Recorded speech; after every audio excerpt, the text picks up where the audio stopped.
Esto se lo platico a otra o cualquiera que esté escuchando ahorita este podcast y esté lavando los trastes. La señora edad de estos vatos, algo se meterán, ¿no? No somos estables porque nosotros somos cambiantes todo el tiempo. Nos cambiamos de acuerdo a nuestras ideas. Se nos metió una idea nueva, lo voy a llevar a cabo. Luchando contra ti mismo para lograr la obra. Luchar para que la obra exista, que te den un fondo, que te den dinero y todo. Y además luchar para que la gente entienda que esto es algo serio y necesario. Ellos me financiaron mi primera batería y yo ya tenía como 22 años. Porque todo lo demás yo lo hice con cubetas. Ojalá y fuera por el proyecto, que te den una beca, pero a veces es por quién conoces. Lo que buscan es una persona que medio toque para que le medio paguen. Si no tienes a la rubia y al chavo así que se vean de portada, eso es lo que les va a vender a otros Como portafolio, ¿no? como portafolio. Entonces, yo sí creo que vivimos en una cultura en donde nos han hecho creer que tener influencias o copiar es malo. Pero la verdad es que... Bienvenidos a Interplay. Este es un espacio de conversación con músicos y artistas donde a través del diálogo y a veces del debate buscamos poner sobre la mesa distintas formas de vivir la música. Hoy tengo el honor de presentarles a mis admirados amigos Víctor y Miguel. Miguel Ventura es director y productor de cine. Ha sido ganador del Festival de Cine de Morelia en 2010 con el cortometraje El Venado y la Niebla. Es autor de una serie de cortometrajes donde mezcla la gastronomía yucateca bajo el sello de Cine Canal. Y Víctor López es músico del musical Cats en 2013 a 2015. Ha sido profesor del DIM, trabajó en una compañía de cruceros de Royal Caribbean y ahora es músico, baterista en un espectáculo de los hoteles Barcelona. Bueno, Masters, pues, ¿podrían ustedes darme una breve introducción sobre su formación y cómo es que llegan al ámbito artístico? Miguel, ¿quieres empezar? Bueno, hola y pues gracias por invitarme, Beto, amigo mío. Es un placer. Y pues rápidamente, pues yo soy como más el caso accidentado de querer hacer algo y no poderlo hacer por cuestiones económicas y círculo social muy limitado. Entonces, pues uno que cree en el sueño y piensa que quiere hacer las cosas, pues empieza a enfrentarse a todo a este mar de situaciones, ¿no? Que hasta la fecha sigue uno navegando, ¿no? Pero esa es una decisión y es un amor que desde que tengo uso de la razón me ha hecho muy feliz, ¿no? Creo que el amor es correspondido porque el cine, en mi caso, siempre me ha sido como un alivio ver una película cuando era niño, los momentos difíciles, los momentos muy, muy felices. Entonces es todo ese amor recíproco es lo que me ha hecho amarlo, ¿no? Y seguir soñando con llegar a hacer producciones y llegar a hacer películas y todo esto. Y volver un narrador también, ¿no? Porque ese es el oficio de un director, ¿no? O de un creativo, es el contar una historia. Que hay un sector ahí de los cineastas que pues también dicen que no es otro tipo de modo artístico, ¿no? Que se hace en el cine. Pero bueno, esa es otra cosa que se puede discutir después. Antes de pasar a Víctor, porque se me ocurren muchas cosas sobre la cuestión del cine. El cine, para empezar, sabemos que es una profesión que apenas rebasa los 100 años, ¿no? Uh-huh. Es una profesión muy moderna donde muy pocos lugares, al menos en el país, tienen una escuela de cine, ¿no? Incluso los modelos de cineastas, muchos cineastas no tuvieron una formación de cine, ¿no? Yo recuerdo que tú me has platicado que en algún momento hiciste teatro y también me has hablado de lo importante que fue en su momento los videocentros o blockbusters. Sí. Y también en algún momento de los cursos, que también era una cosa extraordinaria que sucediera algo así. Entonces, no sé si me puedes decir cómo ha sido para ti esas experiencias, o sea, qué tan importante. No, bueno, pues es que ha sido mi formación real. O sea, he tomado clases, o sea, tuve un maestro que fue mi mentor, pero gracias a eso, por ejemplo, los DVDs, que ahorita ya no hay, pero ahí habían las características especiales y ahí veías el detrás de cámaras. Eso era lo que a mí me interesaba más que la propia película. Entonces el ver los procesos sin entenderlo, porque ahorita ya los veo los detrás de cámaras y ya sé exactamente lo que están sufriendo, lo que están pasando, el equipo técnico, ya lo entiendo. Antes no era un desconocimiento total, pero pues era la parte de la formación, ¿no? Entonces crecí en una época, creo que lo que a mí me diferencia a lo que yo hago ahora es porque lo valoré. Tanto, les pongo un ejemplo, el tomarte una foto en los 90 era pasar una semana de que tú veas el resultado de la foto. Claro, el revelado, ¿no? Sí, Por ejemplo. bueno, lo llevas al lugar donde te lo revelan y a ver, y luego te das cuenta que estuvo mal tomada la foto o algo así. Ese proceso, nadie lo valora. Ahorita todo el mundo se toma una foto hasta en el baño y es inmediato y no me gustó y la borro. Y el hecho de tener una película VHS en una familia como la mía que estábamos, que había más probabilidades para comer, gastarte 20 pesos para una renta de una película. Una película que yo rentaba, la veía 3, 4 veces, así antes de devolverla. Y la veía. Entonces, obviamente, pues creo que eso es lo que marca también un poco del respeto y del amor y todo lo que conlleva lo que yo hago, ¿no? Lo que trato de hacer. Ahorita sí es muy inmediato borrar y dar, y las calidades de las cámaras. Cualquier cámara ahorita toma una imagen preciosa y bien tomada. Y si la sabes manejar, peor, ¿no? Pero antes no. Entonces, ¿qué debía? No había nada. Yo tuve mi primera cámara a los 23 años. He escuchado de cineastas que han tenido su cámara a los 5 o 6 años, ya le habían dado su cámara de cine y todo, ¿no? Entonces, son dimensiones que, pues, no más que nada es un respeto y un valor, ¿no?, que le he dado a eso. Víctor, perdón. En el caso de la música, igual yo pienso que hubo un movimiento ya de todo este rollo porque igual como él dice, ¿no? Que en aquella época si tomabas una fotografía esperabas una semana. El caso como músicos, ¿no? La información no estaba como está ahora, ¿no? Que entras y abres el YouTube, ¿no? Y ahí encuentras de todo. Sino que si te caía un beta o un VHS donde podías ver a tu músico, a tu artista favorito, lo tenías que ver y no había otra cosa más. Era lo único que tenías a la mano, ¿no? Ahorita, por ejemplo, abres el Google y está lleno de PDFs, el PDF que quieras. De cualquier y en libro. aquella época, no. ¿Cómo te conseguías un libro? En aquella época yo me acuerdo que yo llegaba con gente, como Juan Herrera, que me daban prestados sus libros y yo llegaba y todo era por medio del libro.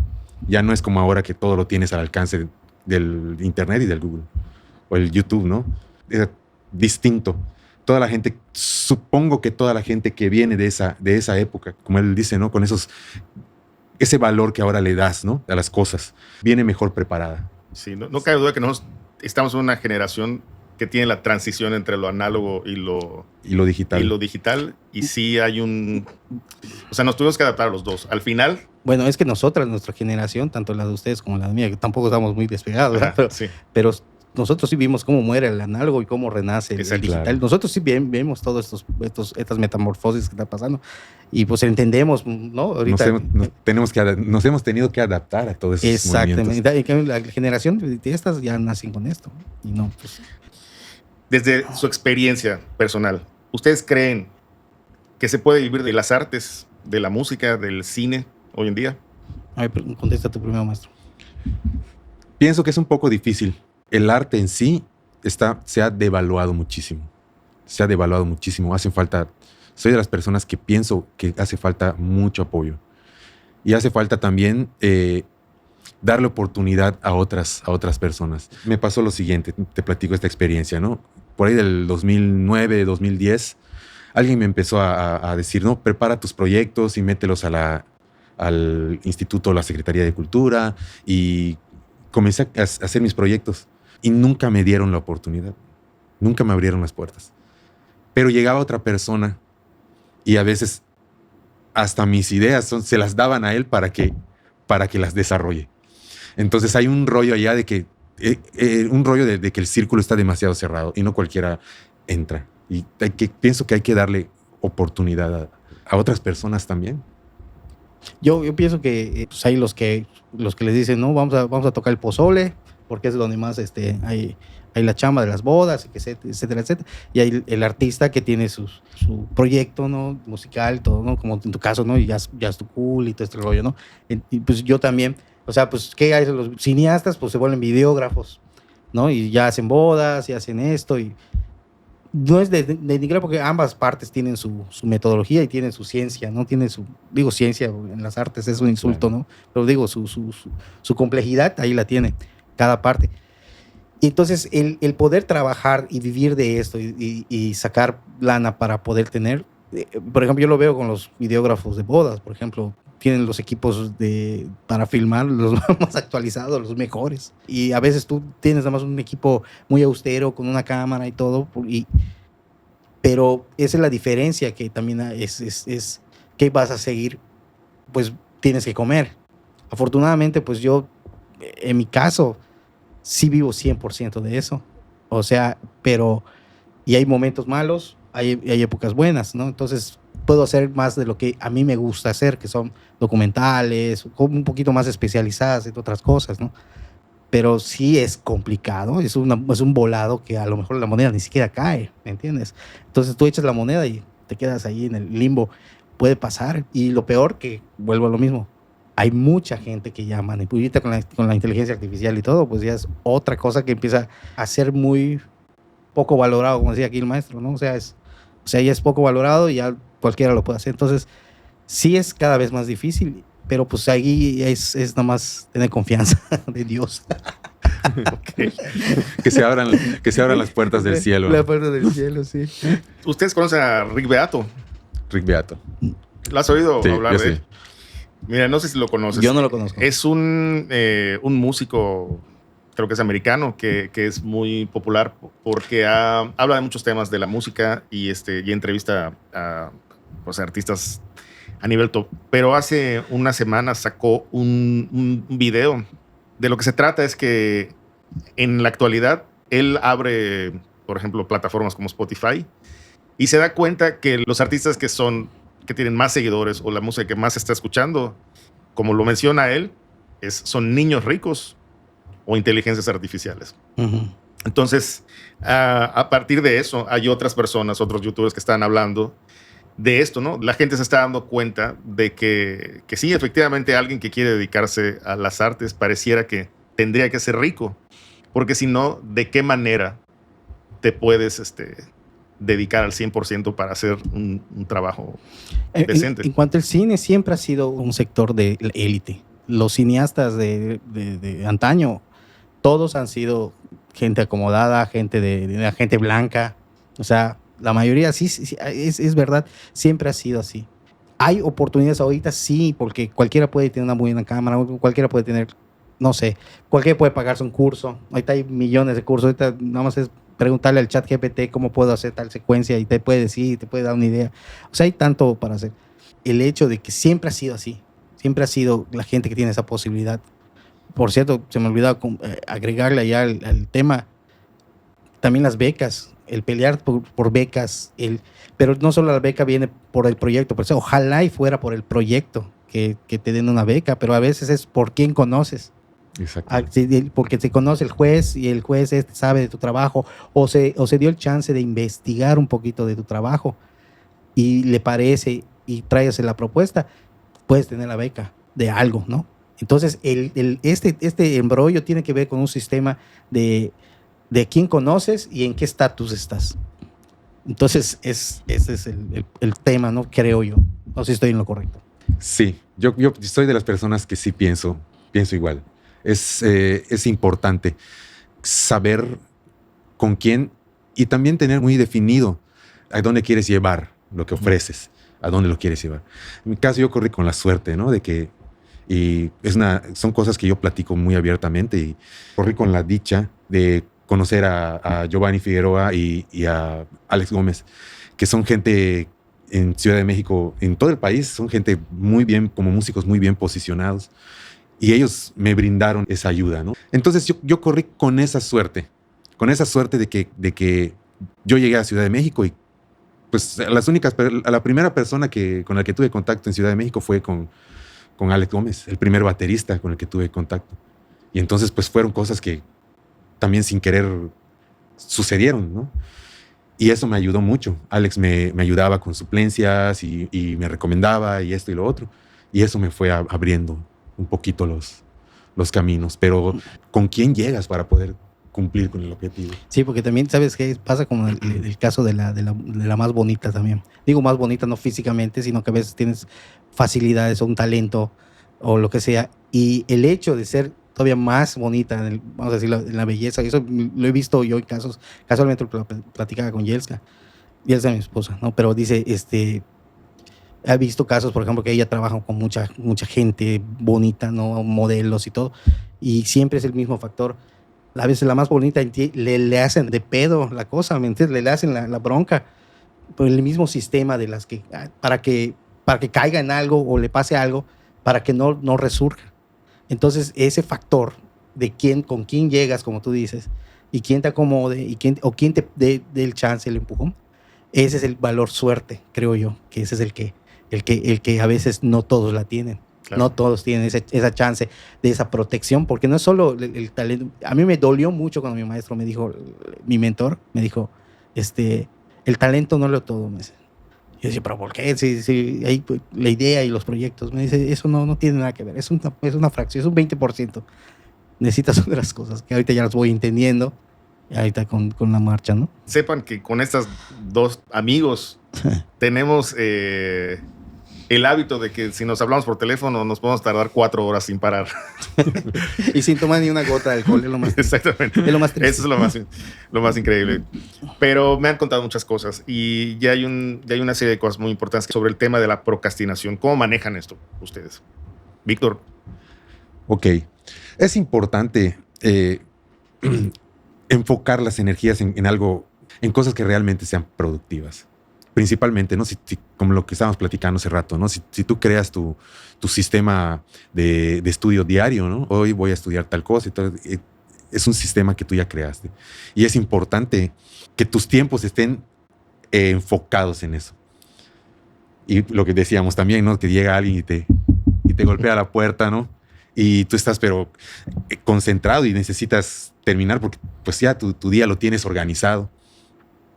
Y pues nos deja así como que, ¿qué pasó? No se corta todo el meollo del asunto. Se corta y bueno, tratar de estar lo más concentrado que se pueda, porque ahora con las redes sociales, por cualquier cosa puedes abrir tu celular y estar viendo videos y dejas de hacer lo que estabas haciendo. Sí. Entonces es importante, yo pienso que es importante qué es lo que deseas y enfocarlo. Todo es un rollo de enfoque, porque lo que habíamos platicado. Y bueno, yo, sin conocer a Miguel, tú me platicaste de él. Y creo que es lo mismo. Todo es a dónde quieres llegar. A lo mejor sí se necesitan muchas cosas, como por ejemplo, ¿no? Lo que habíamos platicado, apoyos, que esto, que lo otro, ¿no? Muchas cosas para que puedas llevar a cabo tu plan y que puedas llevar tu camino bien, ¿no? Pero es importante qué es lo que puedes hacer con esos recursos, pocos o muchos. Tratar de sacarle todo el provecho que se pueda. Sí, totalmente. Eso que platicamos precisamente es algo que una vez me contó Ventura. Precisamente cuando pasas estos momentos de que dices, Master, tengo el material ahí y no puedo agarrarlo. Llegas al deadline, ¿no? O sea, llegas a los últimos 2 días que tienes que entregar algo y no lo podías agarrar antes. Entonces, no sé si nos puedes volver a contar, Miguel, cómo... Hay casos de gente disciplinada, ¿no? Como Stephen King, que Stephen King escribe un libro y un bestseller cada mes, creo, el desgraciado.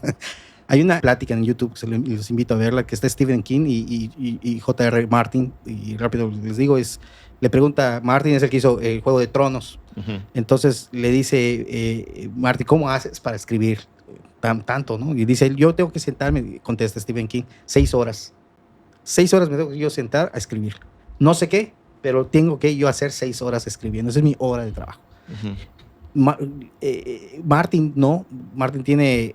desde los 90 creo que no ha publicado otro tomo de Juego de Tronos, no ha terminado esa obra, ya terminó la serie y él no ha terminado, porque se ve que no.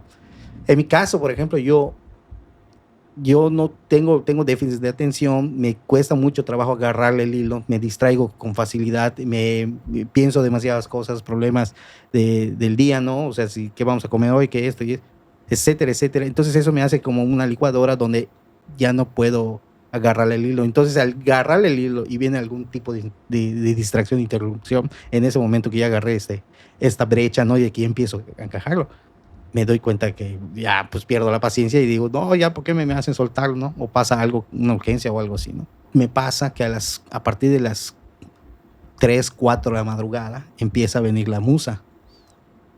Entonces, cuando yo agarro ese batazo de 2 o 3, 4 horas, que pon tú que 3, 4, 5, 6 de la mañana yo ya estoy empezando a sentir el sueño, pero ya avancé lo que debería haber avanzado en un mes. Pero pues obviamente, y eso va a implicar que yo me duerma y me despierte a las 2 de la tarde cansado y a veces hasta de mal humor, o a veces por lo mismo de que no estás en la regularidad natural del sueño. Pero descubriendo eso, ves que es las horas que no hay nada de ruido, no hay nada de interrupción, nadie se está moviendo en el Facebook, nadie se está moviendo en nada, y tú estás viendo esto y estás plenamente tú el 100% contigo mismo, que eso es lo que no puedes estar al momento, ¿no?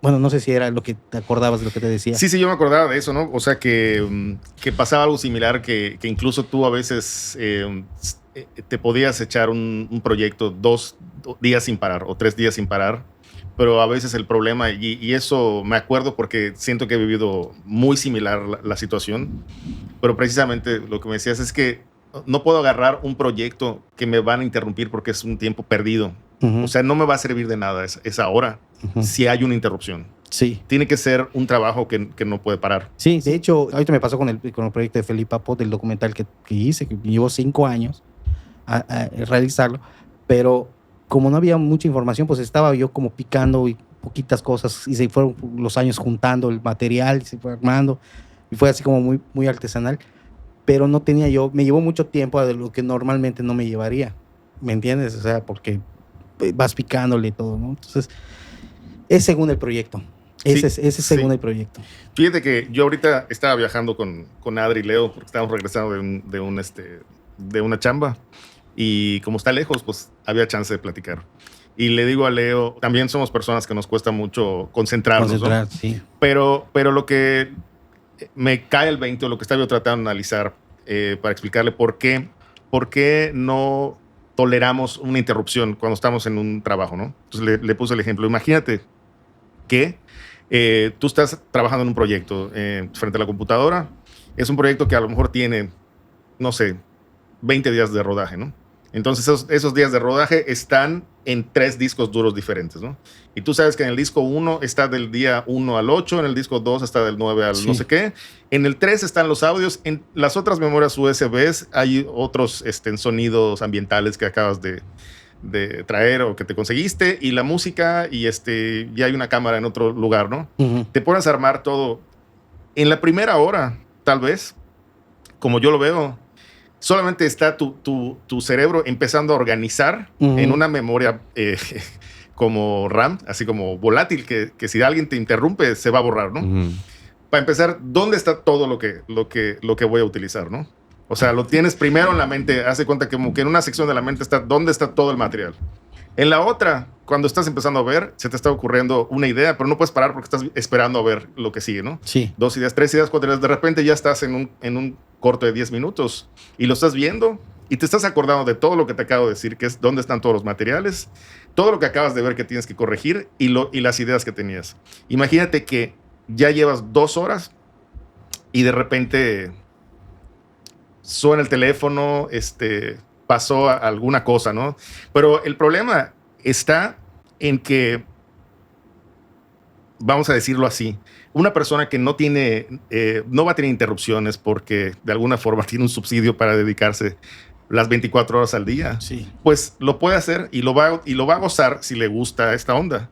Pero una persona que estás sacando las pocas horas o minutos que tiene libre al día porque tiene 50 actividades más, como de que tienes que cuidar que no se te queme la cocina, o a lo mejor tienes que estar cuidando que el niño no se caiga de la cama, o que va a llegar una cosa, un pedido, ¿me entiendes? O sea, 20,000 cosas, o de repente llegó alguien y la tienes que ayudar a bajar las cosas del auto, lo que sea, ¿no? O sea, estoy inventando excusas. En el momento en que tú interrumpes eso, rompes toda esa cadena de información, y hay que volver a empezar. Hay que volver a empezar. De cero. Sí, porque es como agarrar el hilo de la hamaca y ver hasta de dónde empieza hasta dónde termina.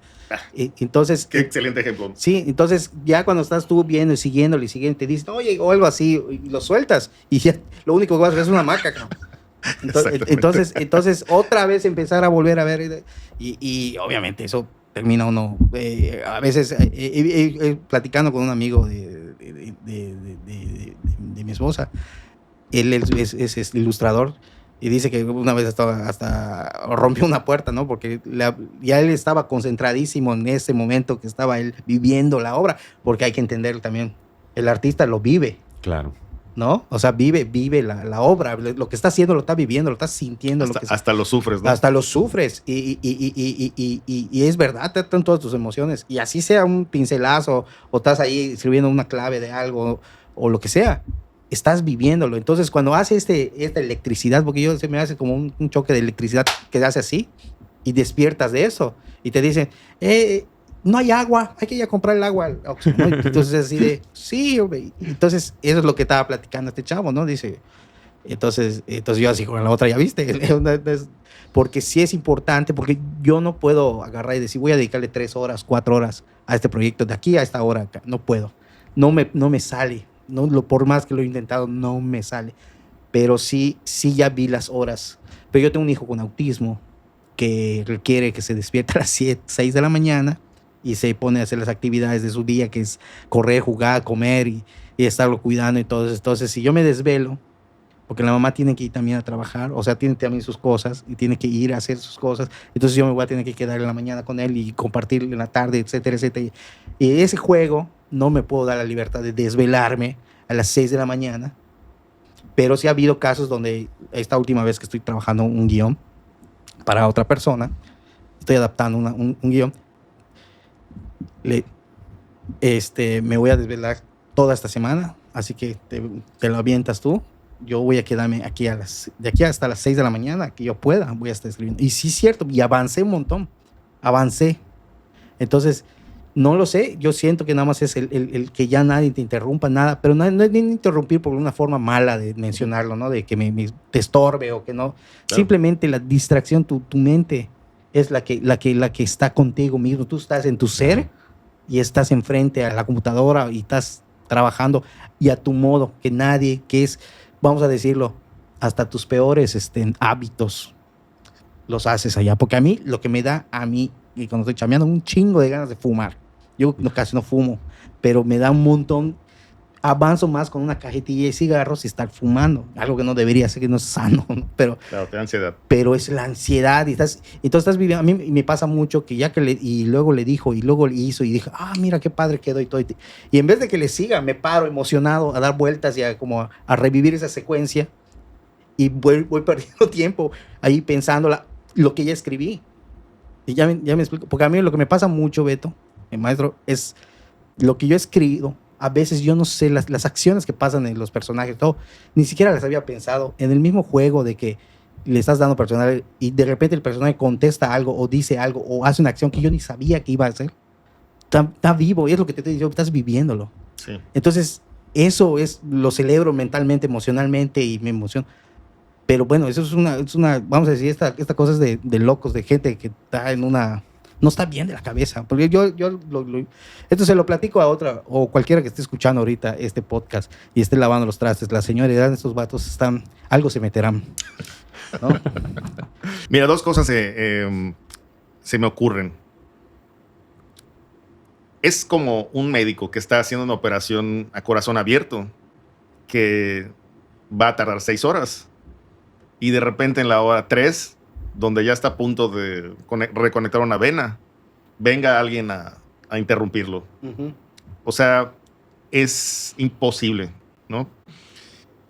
Pienso que para un artista es tan importante el proceso creativo, ya sea para una edición o la creación de un guión o de una canción. O sea, lo vives con la misma intensidad como me imagino que un médico debe estar haciendo una operación. Y una de las cosas que siento que, al menos en mi caso, generan mucha frustración, es que además tú a lo mejor hiciste un guión y en tu cabeza está fabuloso, ¿no? Uh-huh. Pero luego revisas el material y nada que ver con lo que tú esperabas, ¿no? Entonces, la primera cosa que te enfrentas es cómo resuelvo esto que no quedó como yo esperaba. Bueno, ¿tú cómo lo resuelves, maestro? Pues mira, te voy a platicar rápido una experiencia que estoy pasando, ¿no? Yo tengo que estaba sacando 7 shows. Cada show es con repertorio distinto. 21, 23 canciones más o menos, cada show. Imagínate que, por ejemplo, despierto a las 8 o 9 de la mañana y tengo ensayo a las 12, 1 de la tarde, ¿no? Me tengo que sentar a sacar las canciones. Entonces, cuando yo ya estoy en lo bueno, como estamos platicando, que ya estoy ya está fluyendo todo, se está sacando más rápido y etcétera, ¿no? Suena la alarma y vámonos al ensayo. Llegas al ensayo y se cortó todo el rollo. Hay que regresar y ¿qué tenía que hacer? Híjole, ¿qué tenía que hacer? ¿En qué me quedé? Enciendes la computadora otra vez. Y dices, qué hueva. No. Volver a encarrilarse. Y lo primero que pienso es, lo tengo que hacer. Nadie más lo puede hacer más que yo. Nadie va. Entonces, ya con todo el dolor con toda la hueva que traes encima, la flojera. Órale, vamos a darle otra vez. Ni modo de ahí. Tiqui, tiqui, tiqui, tiqui, tiqui. Es un rollazo esto. Es un rollazo. Y como él dice, solamente ahora sí que como sería un hospital psiquiátrico esto, ¿no? Sí, porque la verdad, Sí. te clavas tanto y te apasionas que la gente hasta se saca de onda y dicen, oye, ese Estás exagerando. estás exagerando, ni siquiera se ha bañado, cabrón. Ni siquiera se ha bañado, cabrón. Y de pronto, ya son las 1 de la mañana, ya. Y te duermes así, cabrón. Pues sí. Es una locura, porque realmente te apasiona lo que estás haciendo. Es que a mí me pasaba cuando mi familia, ¿no? O sea, o mis cercanos, hasta amigos y todo el rollo, era que te digan, ay,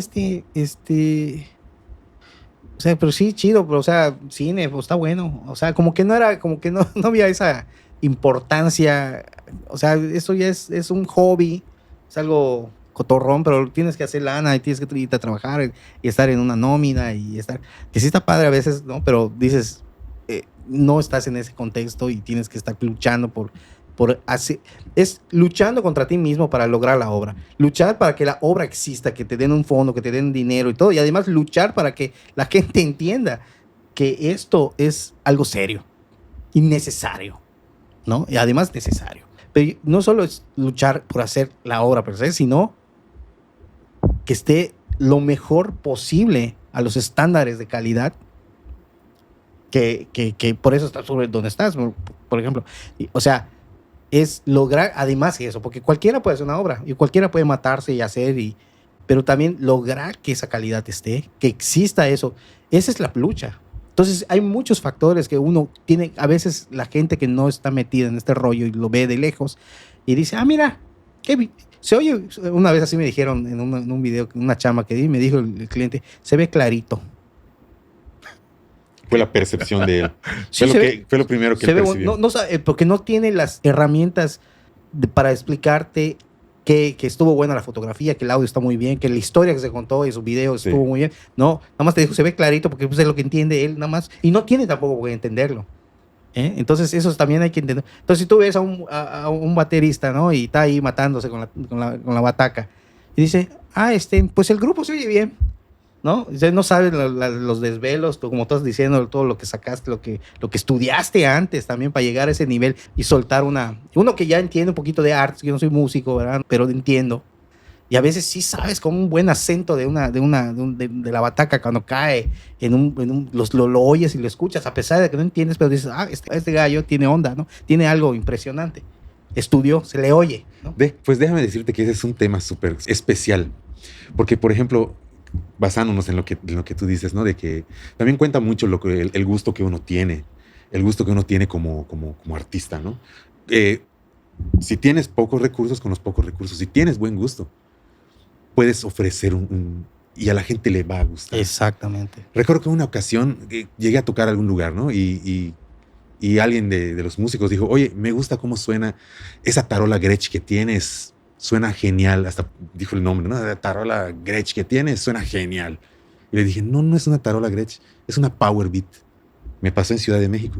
Que me imagino que es de una calidad menor para la gente de marca súper económica, chafa. Ajá. Y era una Power Beat. Entonces, ¿qué es lo que hace que suene la tarola así?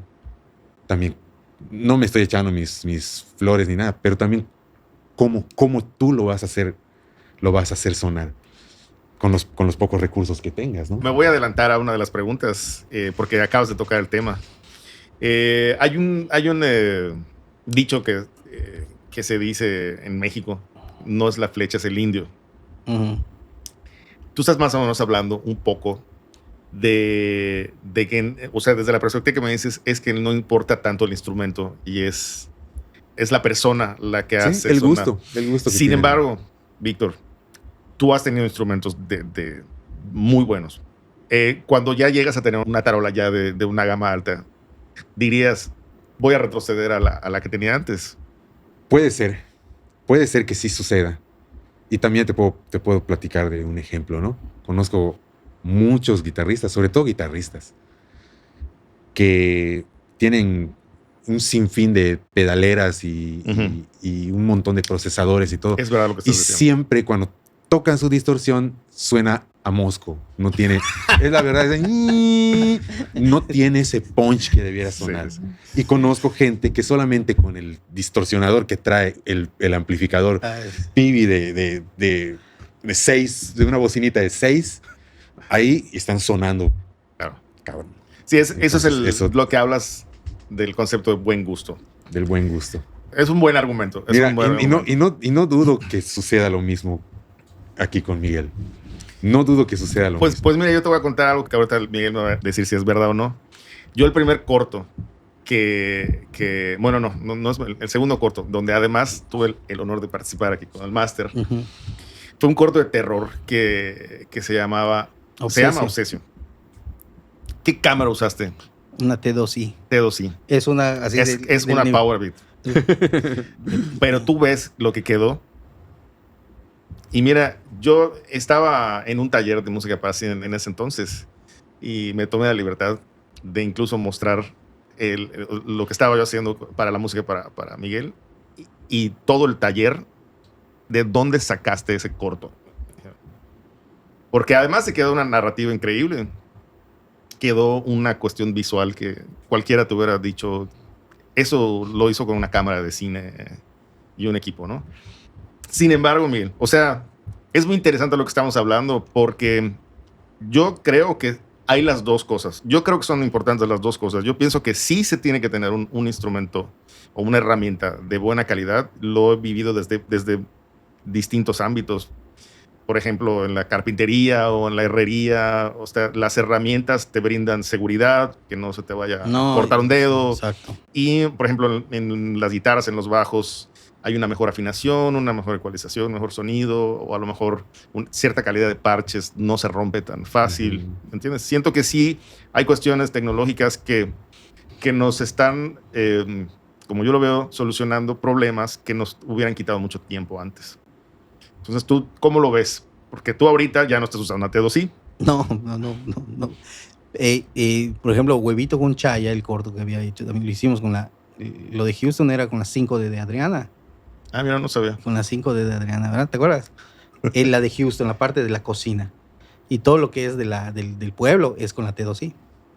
Entonces, yo hace poco vi el corto, porque también ya los evito ver, porque los veo mucho para ver todas mis cagadas. Ya digo, aquí la cagué, aquí. Pero ya después no los vuelvo a ver. Yo lo vi hace poco y dije, ya pasaron. Porque Juanqui Durán me dijo, ya pasaron 10 años de que se hizo ese corto. Y lo vi en pantalla grande y no envejeció. Y se ve así, yo lo vi y dije, wow, se sigue viendo bien el inventado corto. Sí, la herramienta, de hecho mi papá eso es lo que me decía, teniendo las herramientas es más fácil todo, obviamente, sí, pero pues no, si con trabajo tienes, es cuando yo estaba trabajando, no solo la cámara, el lente. Obsesio, por ejemplo, fue con un 50 milímetros Sigma chafón que tenía yo. Era el único lente que tenía. Y así me aventé con un lente de 50 en un micro 4 tercios porque se hace un 85 cuando se hace. O sea, queda más cercano todavía. Sí, es una locura. Entonces, jugar con eso y entiendo, porque a la mera hora me dejó mal el chavo que me iba a prestar el equipo. Y me dejó y se funde una luz. Y entonces hice con 2 luces Obsesio. Y entonces, pues bueno, y ahí jugué y armé y bueno, hicimos la foto. A mí nunca me ha dado miedo el equipo. Nunca ha sido un factor porque nunca lo he tenido. ¿Me explico? Sí hay cosas que sí son elementos. Necesitas mínimo 2 luces. Ok, tengo 2 luces. De hecho, con Adriana casualmente una vez estábamos haciendo un presupuesto para una película que quería hacer y nos damos cuenta que no metimos la cámara en el presupuesto. Entonces, porque a mí eso no me interesa. Yo ya entendí a mis años, ya me dio ruco, que si no tienes nada para grabar enfrente de la cámara, un buen arte, un buen vestuario, un buen maquillaje, me pasó, ahorita lo aprendí hace como 2, 3 años, lo aprendí, me tocó hacer una chamba de un video musical y el chico del video musical no pagó la modelo, pero no pagó el maquillaje y no hubo maquillaje, entonces le dije a la modelo, pues vente maquillada como tú puedas, o sea, como te maquillas, de todos modos eres guapa y vente, ¿no? Y fue. Y lo que quedó más gacho de ese video fue la chava. O sea, ese video ni siquiera lo puedo presumir porque, se los digo aquí entre nos, porque no se ve bien la chava. O sea, no se ve profesional, no se ve bien. Entonces, por mucho que tuve muy buena iluminación, buen equipo, no me funciona. Entonces, pero bueno, entonces ya me di, ¿sabes qué? La próxima vez no se hace. Ya me ha pasado varias veces eso. Entonces, esos elementos, si no tienes eso, no vas a hacer. Es como cuando hice Huevo con Chaya y no se veía Houston, en el sentido de que, pues, que era una cocina gringa. Si lo hubiera hecho en la cocina de mi casa, se iba a ver nadie lo iba a creer. Entonces fuimos a Lapa, pedimos chance en Lapa, que las cocinas son limpias, son de aluminio, son muy gringas. Pues ahí te da la sensación que es Houston. ¿Me explico? Claro. Entonces, yo ya aprendí que es más importante un buen arte, maquillaje, vestuario, todo lo que puedas pagar en eso, que se vaya ya. Ya el lente y todo, ya con cualquier cámara ahorita ya es...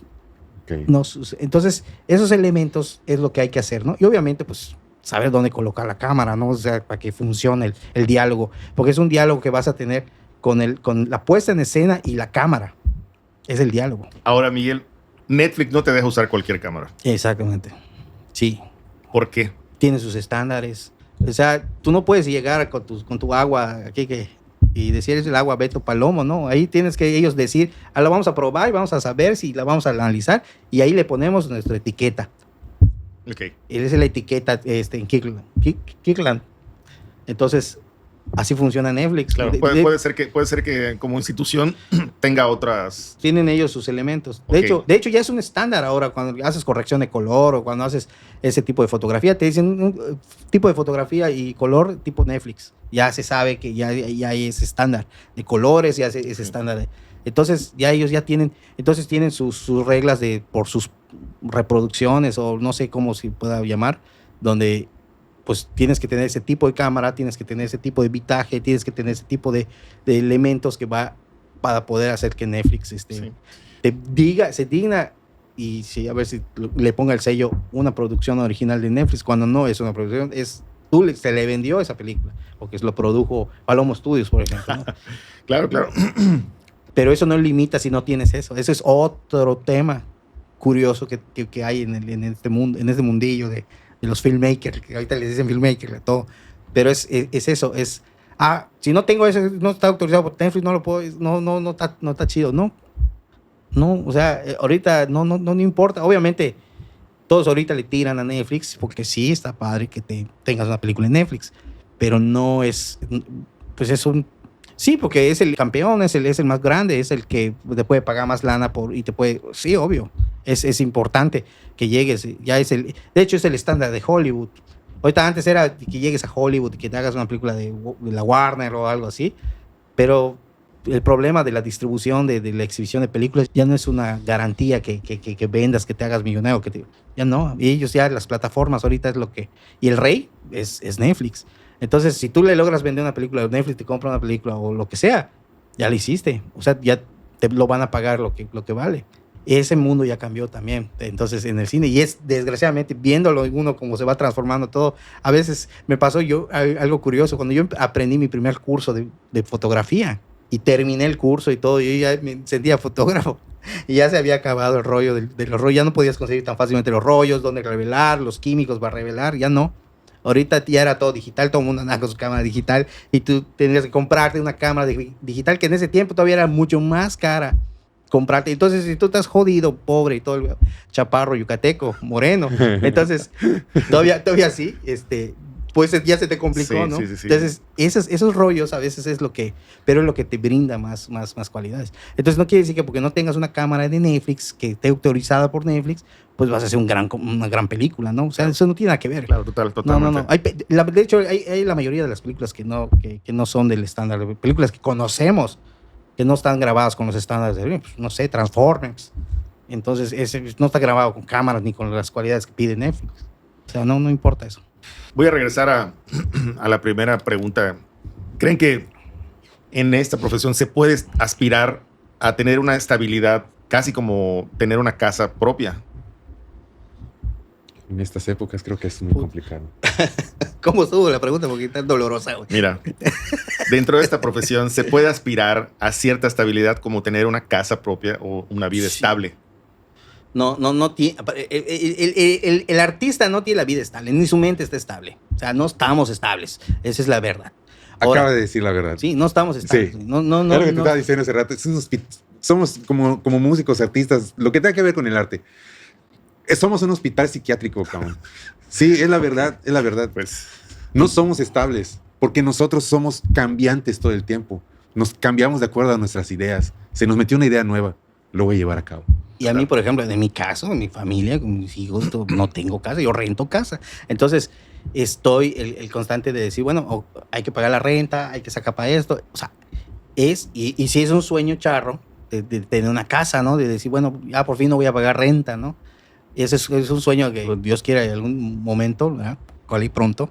Pero sí es un factor que no es estable, que digas, ok, ya hice una película en tal y ya ganó.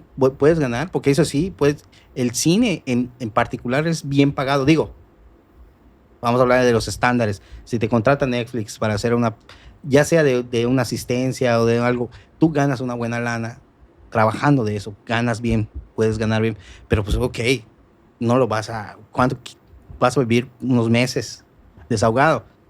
Y si no cae otro proyecto de ese calibre, pues ahí empieza el cotorreo, ¿no? Entonces empieza el estira y encoge de esto. Entonces, por eso estás en una lancha que constantemente hay tormenta, luego está tranquilo, luego... Entonces, la estabilidad es cuando empiezas a adquirir más confianza con las demás productoras o con gente que te vaya conociendo o que realmente valore tu trabajo y diga, esto me gusta, vente para acá. Porque ahorita todo el mundo quiere hacer películas, todo el mundo, en mi caso, todo el mundo quiere hacer, entonces, todos quieren ser directores, ¿eh? Entonces nadie quiere ser colorista o fotógrafo o todos. Nadie se quiere preparar mejor para hacerlo. Exactamente. Para entonces a mí, por ejemplo, me han dicho, yo de ayudarte mejor me ayudo. Entonces digo, pues tienes razón, o sea, está de acuerdo. Estoy de acuerdo en eso. Entonces el adquirir confianza, ¿no? De decir, es como que te hablen, ¿no? Y te digan, oye, mañana hay un show en tal país y necesitamos esto mañana. Y hay la confianza de que él lo va a sacar en ese momento. O sea, él va a llegar y va a golpear la tarola como debe ser.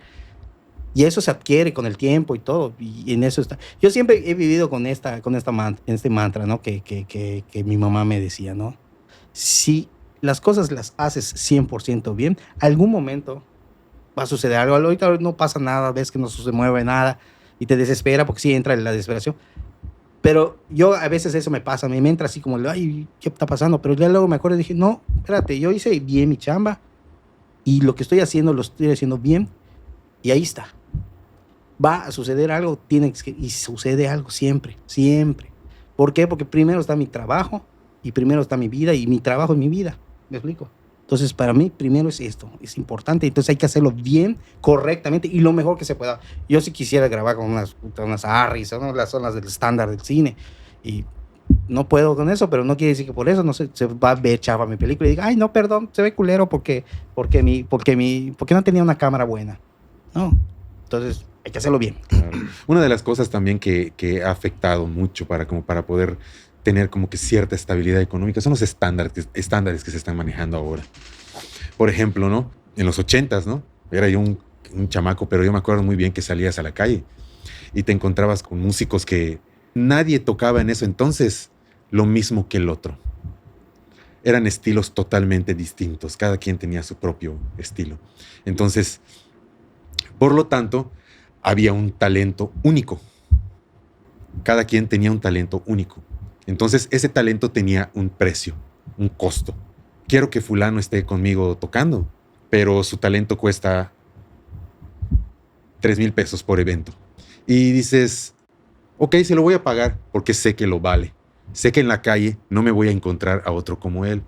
Entonces, tú como músico ofreces un buen trabajo y además ofreces un talento que va a ser bien remunerado. Ahora es todo lo contrario. Ahora es encontrar los bares o hasta los mismos dueños de grupos o lo que sea, líderes de bandas y etcétera. Como que lo que buscan es una persona que medio toque para que le medio paguen. Entonces, la persona que medio toca sabe que le están medio pagando y por ende, si medio toca, empieza a echar más la hueva todavía porque sabe que lo están... Es el famoso taquero, ¿no? Ajá, que hace la finta, que está tocando. Exactamente. Entonces, cada vez la situación está peor. Entonces, te medio tocas y te medio pago. Y yo hago como que medio toco y como que te medio estoy cobrando. Entonces, nunca llega a estabilizarse como debe ser. ¿Sabes qué onda? No, yo cobro tanto, yo tengo tal trayectoria, si quieres, ¿no? Entonces, los estándares que se están manejando actualmente está echando a perder todo. Pero todo tiene una raíz común. Ahora abres el YouTube y en 5 minutos ya estás haciendo una pentatónica y el guitarrista ya está tocando y ya está ganando lo mismo que gana una persona que sí tuvo 5 o 6 años mínimo de preparación. Entonces eso desestabiliza. De antes había gente que podía comprarse su casa con lo que ganabas, porque sabías que tienes un talento único que ofrecer. Cada quien tenía un talento único que ofrecer. El rollo de la demanda, ¿cómo se dice? Oferta y la demanda. Oferta y demanda. Entonces... Además de lo caro que es la vivienda, ¿la gentrificación sienten que les ha afectado a cada quien desde su disciplina? Bueno, a mí directamente como tal, no... me ha afectado en otros que ha encarecido todo, ¿no? O sea, que ha encarecido todo, la renta ha sido cara y cuando también buscas un lugar más o menos, mucho mejor de lo que puedes rentar, de lo común, y quieres vivir un poquito en una casa mejor, es mucho más caro. Entonces, el costo de Mérida, pues sí, para mí Mérida está enclochada. Lo veo, es lo único bueno que ves, por ejemplo, en Quintana Roo, que hay mucho flujo de billete, ahí ves todo el que pone un negocio y está jalando y entra él y sale y ves, aquí no, aquí está trabado todo, estás viendo locales cerrados, en todos lados, están vendiendo todo el mundo casa y está volviéndose como un lugar fantasma en ese sentido. Yo he puesto un negocio en algún momento y he visto que no hay el flujo de que te paguen y no te lo pueden pagar, dices, ¿por qué no hay eso? ¿No? O sea, de hecho, los clientes que he tenido han sido de fuera. Fíjate. Entonces la lana que yo ingreso, que a mi casa, a mi familia, es de fuera. Entonces, ¿por qué? Porque ya sabes que acá no te van a pagar lo que debe ser, porque no hay forma, porque lo ves, y grandes negocios, grandes, o sea, hasta franquicias, y ves que no jalan, no más. ¿Por qué? Porque es brutal la renta y el flujo no lo hay. Entonces Mérida ya se convirtió en una ciudad de gente que lo pueda pagar, que tiene dinero de otro lado, que le entra la lana de otro lado, o te pensionaste en otro lado, en Estados Unidos, o tienes un negocio en Mazatlán, o en Cancún, o en la Ribera, y aquí pues yo nada más vengo porque está tranquilo, porque hay calor, pero tengo para pagar mis 4 aire acondicionados, ¿no? Entonces, claro, no hay bronca, o sea, sí. Entonces, eso están queriendo hacer en una ciudad que realmente el 80% de las personas no sobrevive con 8,000, 12,000 pesos, cuando mucho. O sea, es tristísimo, y paga una renta de 8 varos, 5 varos, y ganas 10. Es el caso que estoy pasando también yo. Yo pago casi 10,000 pesos por mi casa mensuales. Y ese dinero en Mérida no se gana.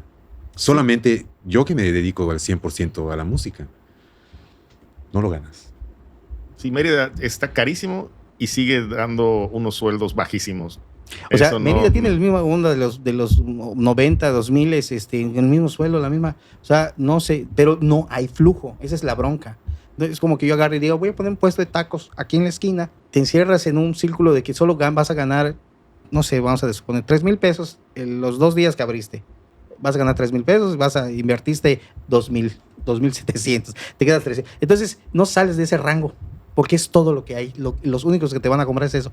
Y estamos muy concentrados en que en julio hay que irse a rentar una casa aquí en el puerto, el Ixmaquil. Estamos muy sintonizados en estas actividades que no deja que fluya, ¿no? Porque, por ejemplo, tú vas a la Riviera Maya o Cancún o donde sea, y ves que pues sí hay sus fechas, pero como no hay hay mucha gente de fuera, tiene sus costumbres y todo, pues sí, está fluyendo todo, no es que todos se fueron al puerto y todos se fueron a Ixmaquil, no, siempre hay ese flujo. Entonces aquí no, aquí se frena, aquí hay sectores de la ciudad que se frena, ya, o sea, hay Ixmaquil o hay carnaval o hay lo que sea, y ya estuvo, no, o sea, no abren, ¿para qué abro si no viene nadie?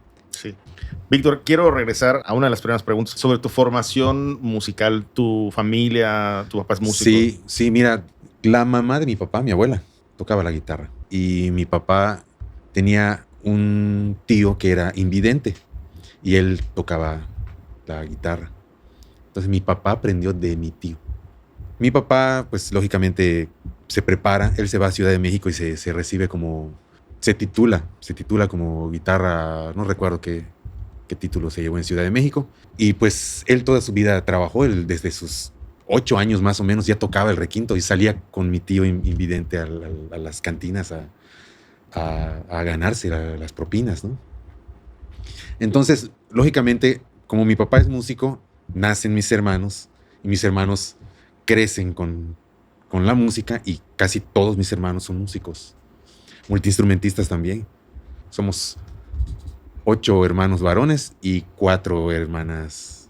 Ya murieron 4 de ellos y queda la mitad nada más de los varones, ¿no? Dentro de eso, pues yo estoy allá. Yo soy el único baterista y percusionista de la familia.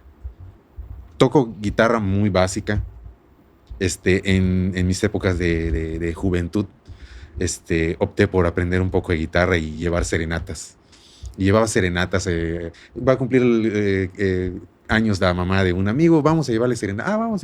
Y yo no cobraba. Yo iba y tocaba la serenata con el afán de estar activo, ¿no? Y las caguamas. Y las caguamas y la comida. Mi adicción. Entonces, pues así me fui desenvolviendo. Pero soy el único músico, percusionista, baterista de la familia. Tú tuviste la oportunidad de tocar en un ensamble de música cubana. ¿Cómo se llamaba ese grupo? Ok. Yo empecé a trabajar en un restaurante, la cadena de los Tuchos. Ok. Y recuerdo bien que allá acompañaba a los comediantes y todo que llegaban. Eso es una tremenda escuela de mucha gente. Sí, ¿no? Y creo que mucha gente. Porque tienes que ser ultra versátil. Sí. Y pues en una de esas había un espectáculo que se llamaba Carlos Fa y las Volcánicas. Ah, ¿cómo no? Con Carlos Fa. Sí. Entonces un día el baterista original, el señor Ubaldo Alcocer, me acuerdo bien de Ubaldo, un día se tomó unas vacaciones, porque él es el que acompañaba el espectáculo y me dijo, ¿sabes qué onda? ¿Puedes cubrirme? Pues tú vas. Y de allá pues fui conociendo otros espectáculos cubanos que llegaban. Por ejemplo, lo del espectáculo donde llegó Liz Vega. Llegó el pianista Hadis Rodríguez, uh-huh. Vino con Liz Vega. El baterista original de esa orquesta fue el que me dio clases de música latina, de cha-cha-cha, songo, todo lo que se utilizaba en ese entonces. Cuando da un giro todo este rollo, cuando cae en mis manos el libro del Jane Grupa. Esa historia está fabulosa. Bueno, pues un día llego a trabajar y una persona de la barra que estaba en el Tucho, ¿no? El cantinero, ¿vale? El que preparaba las bebidas. Él me dice, oye, yo supongo que a lo mejor veían que tenía yo algún potencial, ¿no? Porque bien se lo pudo ofrecer a las otras personas. Ajá. Y vino y me dijo, oye, mira, encontré este libro en la calle, ¿te sirve? Y recuerdo que lo abrí y estaba en español y era el Jane Grupa en español. ¿Pero qué era el Jane Grupa? Es un baterista que él era el autor del libro, enseñando técnicas de batería.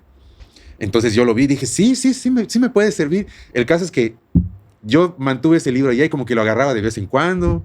No tenía idea porque todo estaba en notas y yo no leía. Con ese libro preguntando de aquí para allá, oye, ¿qué es una negra? ¿Cómo es la negra con puntillo? Son las que bailan con el show. Entonces, preguntando y preguntando, como dicen, preguntando se llega a Roma, ¿no? Y preguntando ya fui avanzando con ese libro. Y eso, pues, me abrió el panorama hasta que conocí a Juan Herrera, que de verdad no me voy a cansar de decirlo nunca. Juan Herrera yo lo tengo como mi maestro, pero además es mi amigo y es una muy buena persona y además no es egoísta. O sea, él nunca fue egoísta conmigo. Entonces, así fue. Hubo una preparación en aquel entonces nos preparábamos, todavía de mi generación, nos preparábamos con puro libro. Era raro que una persona de verdad tuviera un VHS o tuviera un DVD. Sí, somos una generación donde forzosamente tuvimos que aprender a ser autodidactas, ¿no? Eso, Sí. digamos que eso es una de las cosas que tenemos en común los tres. Y no digo que no sean autodidactas ahora, pero... Bueno, Tal tú no vez- eres autoridad, maestro. Tú estudiaste Bueno, en Francia. pero y yo toda la sí, onda. yo sí empecé igual. O sea, a mí sí me tocó también ser autodidacta porque yo cuando quería ser músico no había escuela. Pero déjame decirte, Beto, que a menos por mi parte, muchas de los mejores músicos que yo puedo decir que son los mejores, tuvieron que dejar la escuela. Sí, porque había que dedicarse el 100%. Para empezar, el que quiera ser artista necesita dinero, pero no le importa. Exactamente. Exactamente. Y eso es algo que también mucha gente no lo cree y no lo entiende. ¿Por qué? Es una cosa inexplicable, ¿no? Recuerdo bien que yo, por ejemplo, mi primera batería la obtuve con el grupo Collage de Fito Correa y Russell Navarrete. Ellos me financiaron mi primera batería y yo ya tenía como 22 años. Porque todo lo demás yo lo hice con cubetas y así, ¿no? Hasta que un día alguien me metió en la cabeza, ¿no? Un practicador. Y entonces yo tengo un cuñado que es herrero. Y él me dijo, ¿sabes qué onda? Vamos a ser tu practicador. Y me ayudó y me hizo un practipad, un drum. Sí, sí. Y le pusimos unas gomas de zapato. Y ahí puse mi pedal y dejé de hacer ruido. Porque recuerdo que era muy complicado estar estudiando con el instrumento. La batería, No, batería, no. No, la batería No. es muy complicado. Entonces hice mi práctica y así estuve horas al día. Pero ya nadie me podía levantar de ahí. Entonces, bueno, regresando al rollo de la preparación. Para poder llegar a ser un instrumentista de tiempo completo, a veces hay que dejar de hacer otras cosas y enfocarse. Sí. Porque en las escuelas, por lo general, bueno, Beto, tú has sido director de tu propia escuela, ¿no? Has sido dueño de tu propia escuela. Son materias. Hay que ver muchas materias. Hay que ver muchas materias y todo el rollo. Sales siendo un músico totalmente completo. O sea, además de dominar tu instrumento, sales conociendo qué es armonía, cómo manejar esto, y etcétera, ¿no? Pero los músicos realmente buenos instrumentistas tuvieron que dejar las escuelas y se enfocaron solamente en desarrollar su instrumento. Nada más para agregar, ese es uno de las claves también del éxito. Digo éxito no de porque te hagas de lana, sino el éxito de lograr tener el nivel. Es también, por lo que yo veo, porque tengo muchos amigos en común, músicos, y el problema a veces que les noto es que no saben si eres instrumentista o eres un autor o eres un... Exactamente. Entonces a veces eso se les confunde y pierden la brecha y no siguen construyendo lo que realmente podrían ser. Que voy a ser un instrumentista, voy a ser el mejor en esto, y en mi instrumento. Y entonces como que le entran, no, pero quiero ser autor, pero no he escrito nada o no he hecho nada, pero Claro. Empiezan con ese juego. Muy parecido a lo del cine. Sí. El capítulo anterior estaba hablando precisamente de eso con Pedro, ¿no? Como que no se, en mi época no se distinguía, o sea, no existía el rol de voy a ser compositor. Exacto. Tal vez porque había el cantautor, ¿no? Que era, por ejemplo, el que hacía en ese entonces y hasta la fecha trova. Pues era una persona que cantaba y hacía sus letras y hacía la armonía y es como en un género y como que ahí era algo normal, ¿no? O sea, voy a hacer trova, voy a hacer mis canciones. Pero en otros géneros como el rock, no necesariamente, o acompañando música pop, estás más en un rol de acompañar. Y como que ahí no importa si sabes componer o no. O sea, ahí lo que necesito es que toques bien. Hay músicos que solo quieren tocar bien y no les interesa componer. Y hay compositores que creen que deben ser músicos y no saben que lo que deben de hacer es Claro. Yo he visto varios casos, ¿no? Pero en el cine, pero por ejemplo, yo vengo de la vena, yo soy amante de Steven Spielberg. Soy fan de Steven Spielberg y más del ochentero. Gracias a él también le entré de lleno al cine por mirarlo. Pero he visto otros Spielbergianos, directores, que han hecho películas. Vamos a hablar de unos mexicanos. No voy a decir nombres pero me tocó ver a uno que era súper Spielbergiano e hizo una película de marcianos mexicana y luego les pasó. Y la película es una imitación de Encuentros cercanos del tercer tipo, súper mal hecha, mal lograda, ni con el... Pero tenía ese factor Spielbergiana, ¿no? Lo ves y dices, este chavo está intentando hacer Spielberg. Y es cuando hay esa confusión, porque para mí una influencia es una base para que tú puedas crear algo. Y yo, por ejemplo, yo soy muy Spielbergiano, creo yo, ¿verdad? Pero tú en mis películas no ves que sea Spielbergianas. Hay ciertas cosas sí, son muy marcadas, pero los temas o las cosas no son diferentes a lo que... Claro. ¿Sí me explico? Mira, un día estaba tocando una rola de Dave Weckl, ¿no? Y me recuerdo que mi papá llegó y me dice, oye, y todo eso que estás tocando está igualito allá, ¿verdad? En aquella época del cassette, está igualito el cassette, ¿verdad? Sí, sí está igualito. Y tú lo transcribiste, tú lo escribiste, sí, yo lo hice. Eres bueno, me dice, pero ¿por qué lo imitas? Bueno. Ese es un tema. ¿Cuándo tú vas a sonar con tu propio sentimiento, tu propio sonido, ¿no? Ese es un tema importante que personalmente me interesa mucho porque no me puedo meter a defender tal vez ahorita mis argumentos, pero en filosofía hay una forma de pensar donde dice que el individuo no existe. O sea, si tú no tienes las influencias, las cosas no van a llegar por arte de magia. Entonces, yo sí creo que vivimos en una cultura en donde nos han hecho creer que tener influencias o copiar es malo. Pero la verdad es que todos copian. Sí. Todos absolutamente copian y han copiado y seguirán copiando. El detalle está en que la cantidad de cosas que copiaste, que viste, que viviste, es la que va a hacer que tú tengas una personalidad auténtica, porque ni siquiera es original. Hoy Víctor es una mezcla de todo lo que tú estudiaste. Exactamente. No solo de Weckl. Exactamente. ¿No? Y obviamente tienes el nivel que tienes porque tenía que haber una base. Una referencia tremenda. De alguien ¿no? me tenía que Que agarrar. es la misma cosa que está diciendo Ventura.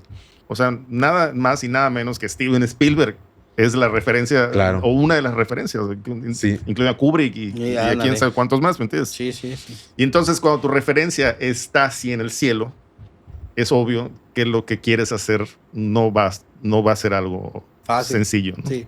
Y eso nos genera tanta frustración y tanta ansiedad porque ellos tenían recursos y facilidades muy diferentes a las que nosotros hemos tenido en diversos contextos. Era judío, Spielberg era judío. O sea, ya estamos en otro tema, ¿no? Pero, bueno, eres judío. Pero no, mira, al final de cuentas, a lo que yo trato de decir, siempre es el factor de buscar el lenguaje, pero interpretar. Ese es el... Sí. Y nunca lo vas a tocar como él. Esa es la otra cosa. Una cosa es que tú quieres imitarlo porque es la única forma de aprender. Hay un maestro que tengo, no me quiero salir mucho del tema, que me enseñó, que me dio clases de dibujo y de escultura y cosas, ¿no? Pronto lo vamos a tener aquí. Y yo le decía, oye, yo me acuerdo que en la escuela a mí me criticaban mucho porque me gustaba calcar. Y calcaba o hacía un dibujo y los niños decían, pero eso lo calcaste, así no vale, ¿no? Y me dice, ¿y entonces cómo le vas a enseñar a la mano a moverse? Si no le dices el trazo al que tiene que pasar, no va a ser por arte de magia, ¿ves? Hay que calcar, ¿ves? Todos los dibujantes empezamos calcando. Y el que te diga que no, te está mintiendo. Y es lo mismo, hay que enseñar a la mano. De hecho, nosotros, así de locos que estábamos, Adri y yo, igual Leonardo, nos metimos a estudiar arquitectura y una de las cosas que te enseñan para aprender a dibujar, porque mucha gente no sabe dibujar, entre arquitectura no sabe dibujar, te entrenan la mano para que sepas hacer trazos sencillos, derechos, así horizontales, verticales, achurados y todo, para que ya la entrenas y entonces sepas hacer una casita que esté bien hecha, ¿no? Pero ese es el punto. No necesariamente estás tal vez calcando, pero estás entrenando la mano. Y es lo mismo que pasa, yo veo en el cine, ¿no? Tienes que tener una referencia de color, una referencia de encuadres, una referencia de ejercicios que van a ayudarte a los rudimentos. Sí. Sí, aún, bueno, en este caso, por ejemplo, ¿no? Si escuchaste que fulano de tal hizo tal acorde, pero tú no lo puedes hacer, dices, bueno, pero estás teniendo de referencia lo que el otro hizo. Sí, y es que el chiste es que evolucionemos. Ese es el punto, ¿no? Uh-huh. Weckel tuvo una serie de información que hizo que diera como resultado Weckel, pero la información que te está llegando a ti tal vez es al menos distinta, ¿no? O de la que tuvo él, ¿no? Uh-huh. Tú obviamente vas a haberte enfrentado a otras cosas y tenido otras experiencias, pero sin duda van a ser muy distintos. Pues es que tiene que evolucionar, es como el blues. Ajá, pero se transforma en rock. Exactamente, vas a poder hacer otras cas. Bueno, hay una anécdota por ahí que yo escuché. Tú me vas a decir si es verdad o no. Pero ahí escuché que una vez en una clínica a Víctor le preguntaban si podía hacer un patrón rítmico que hace un baterista mexicano que se llama Antonio Sánchez, ¿no? Que lo que hace Antonio Sánchez es que en sus solos, para demostrar la independencia, empieza a hacer un ritmo con el pie izquierdo, que es la clave cubana que hace, ¿no? Uh-huh. Y al mismo tiempo que está haciendo esto con la derecha, está haciendo ¿no? Así como aumentando la velocidad y el ritmo, ¿no? Las notas. Cuando nosotros vimos eso, tal vez tenía como 15 años, que lo vimos por primera vez en la televisión, pues era un superdotado, Antonio Sánchez, ¿no? Los que lo vimos. Y dicen el dicho que un día en una clínica le preguntan a Víctor López qué pensaba de esa posibilidad. Eso. Sí, mira, se hace así, ¿no? Es de las cosas básicas. Es una clínica que di en el DIM. Y yo pensaba que esto era complejo. Sí, alguien del público se paró. Ya recuerdo quién se paró. Fue Raúl Garduño, el papá. Ok. Él estaba como maestro en la escuela, como maestro coral. Y él estaba entre el público. Y de pronto le llamó tanto la atención lo que estaba haciendo que pidió, ¿no? Y me preguntó, oye, fíjate que hay algo que hace Antonio Sánchez, viendo que tocas la clave. Hay algo que hace Antonio Sánchez que es como que se mantienen los pies a una misma velocidad y las manos van quitándole notas y van como que relentando y etcétera. Y le dije, pues sí, es un ejercicio básico para poder tener controlada la clave, ¿no? Y pues y le dije, pues te voy a mostrar, ¿no? Y me senté y pues le mostré, pues habría que pura subdivisión. Ajá. Single stroke, redondas, tresillos, quintillos, ¿me entiendes? Grupos de 6, grupos de 7. La lógica de cómo se estudia para llegar a eso. Para tener ese dominio en golpes alternos, golpes dobles y en paradiddles. Uh-huh. Entonces todo eso hace que tengas un dominio metronomológicamente, ¿me entiendes? Pero sí es un ejercicio básico. Es un ejercicio básico que, pues Antonio Sánchez lo desarrolló Diga, exactamente, lo ha pero hecho evolución. Ese es el tema, ¿no? Que es así, es básico. Sí, él lo evolucionó y él dice que toma la idea de Dennis Chambers, porque Dennis Chambers hace algo así también. Pone los pies en una velocidad y va bajándole las notas a las manos. Pues sin duda esa es una historia muy interesante. En ese tipo de trabajo, ¿qué han tenido que adaptar o dejar en el camino? Ok, obviamente evolucionar en el sentido de que no hay las cosas que quieres. O sea, es siempre entender que en mi caso, con el cine, ya veo yo a mis productos, mis películas o lo que sea, ya las veo como seres vivos que evolucionan y necesitan diferentes necesidades, cada uno en cada diferente proyecto. No existe el proyecto igual que el otro. Entonces hay una cosa que sucede y estás evolucionando. He dejado, obviamente,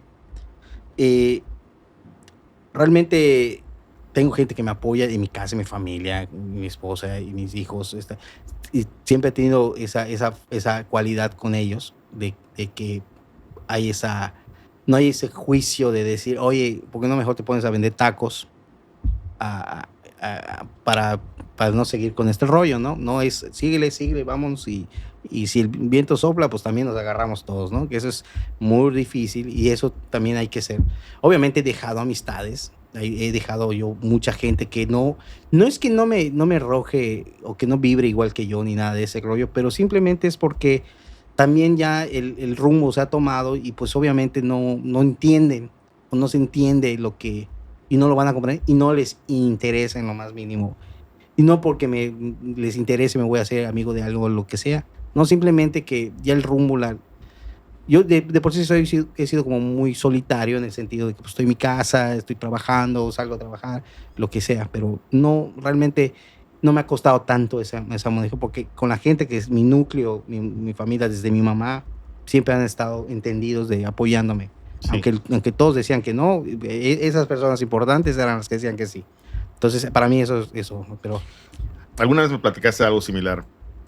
Se sabe que, por ejemplo, la fotografía o el video de bodas es algo que deja mucho dinero, ¿no? Sí, les va bien. Y es algo que a lo mejor lo has hecho y a lo mejor te podrías dedicar a eso.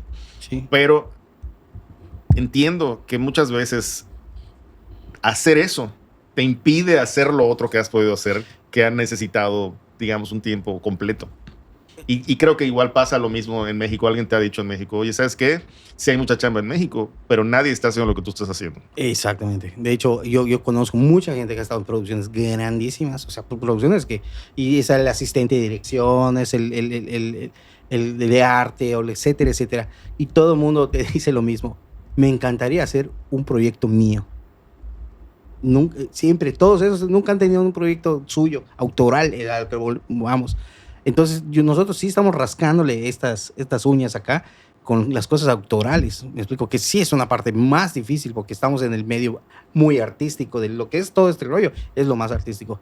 Ahora, lo de las bodas y todo, pues es que realmente también es, obviamente no, pues cumples con el objetivo. Ustedes que han vivido eso, que a veces hay eventos donde son bien tratados y hay otros donde ni el agua les dan, ¿no? Claro. Están allá 4 horas chambeando.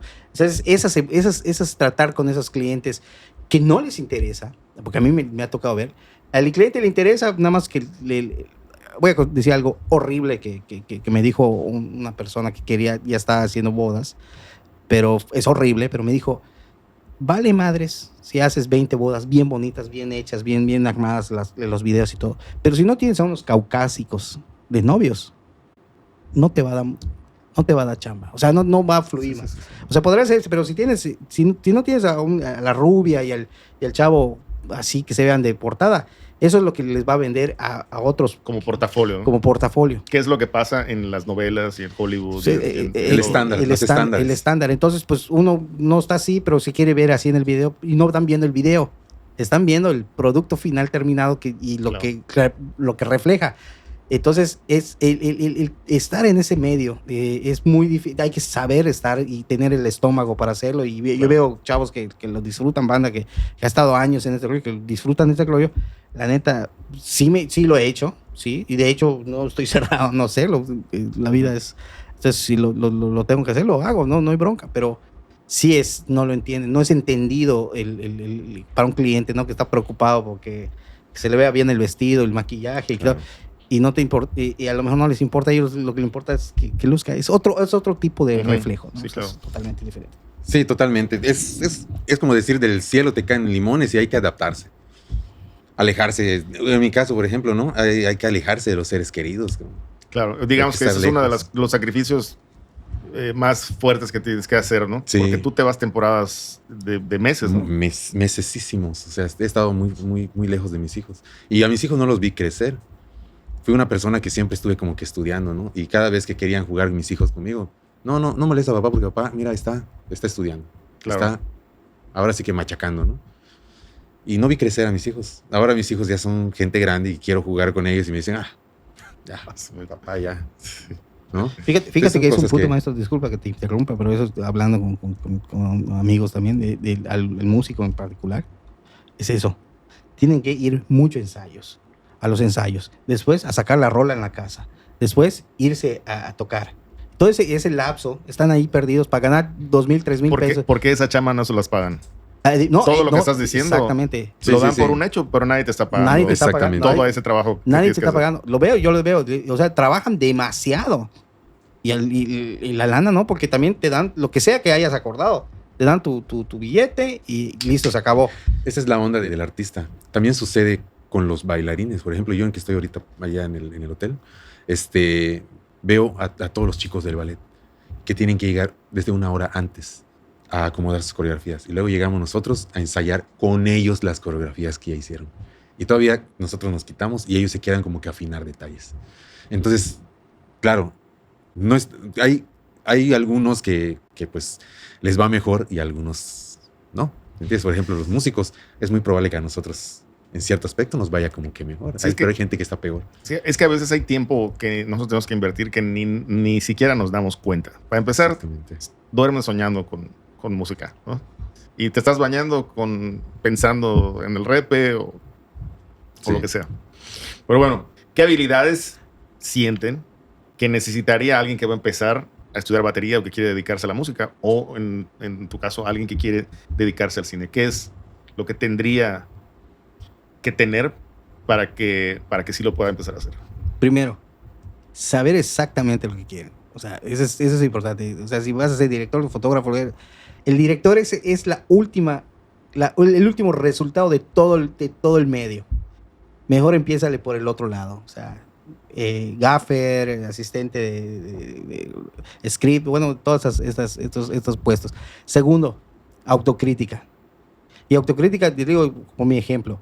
Yo siempre decía, cuando yo era chavito, ¿por qué se veía Chabelo bien en la tele? Y veías Peques y Pecas de Pepillín, que es el payaso desde acá, y del Canal 2, el Canal 3 se veía reculero. ¿Por qué se ve culero? Y entonces yo decía, ¿por qué se ve mal? Entonces, o agarraba una cámara y veía que el que grababa la boda o el video del cumpleaños de Fulvio se veía culerísimo, feísimo. Y no se veía como se veía en la transmisión de Televisa de la lucha libre. Entonces, todo ese rollo yo siempre me lo cuestioné. Y ese es lo que yo traté de hacer cuando ya empecé a entender, bueno, que hay fotografía, hay una producción, etcétera, etcétera. Pero la autocrítica de decir, bueno, a ver, esto no se está viendo como vamos a suponer ahora, como Netflix, que es el estándar, que es el yo digo que no es que persigamos ser Netflix o ser Steven Spielberg en mi caso, eso es lo que yo quería de entender, no es como tú decías, llegar a la cabeza y de ahí surge el artista como el nuevo, como lo hizo Spielberg. Spielberg conjugó Kubrick con Hitchcock y resulta Steven Spielberg. ¿Me explico? Entonces, en sus bases. Entonces, la autocrítica es autocriticarse, porque acá es muy yucateco, puta, yo he visto esto. Bueno, ¿te acuerdas cuando el rollo de que se iban a Cannes? Madre puta, que me dio una risa. Y trabajos mal hechos, mal culeros. O sea, con todo respeto lo digo, güey, pero no mames. O sea, en vez de decir, bueno, esto se ve así mal, se ve esto, o no funciona por esto, y autocriticarlo y bolero, pero prefieren invitar a la mamá, a la abuela, al tío y toda la presentación de la película, y se aplauden y le acarician la espalda. Eso se pierde en un limbo estúpido. Si de por sí estamos en el culo del mundo, en Yucatán, en México, estamos en ese puntito, porque está Monterrey, Jalisco, México, la Ciudad de México, y hablando ya del mundo, y creemos que ese es el mundo, ¿no? Ya triunfamos porque mi abuela vio la película, ¿no?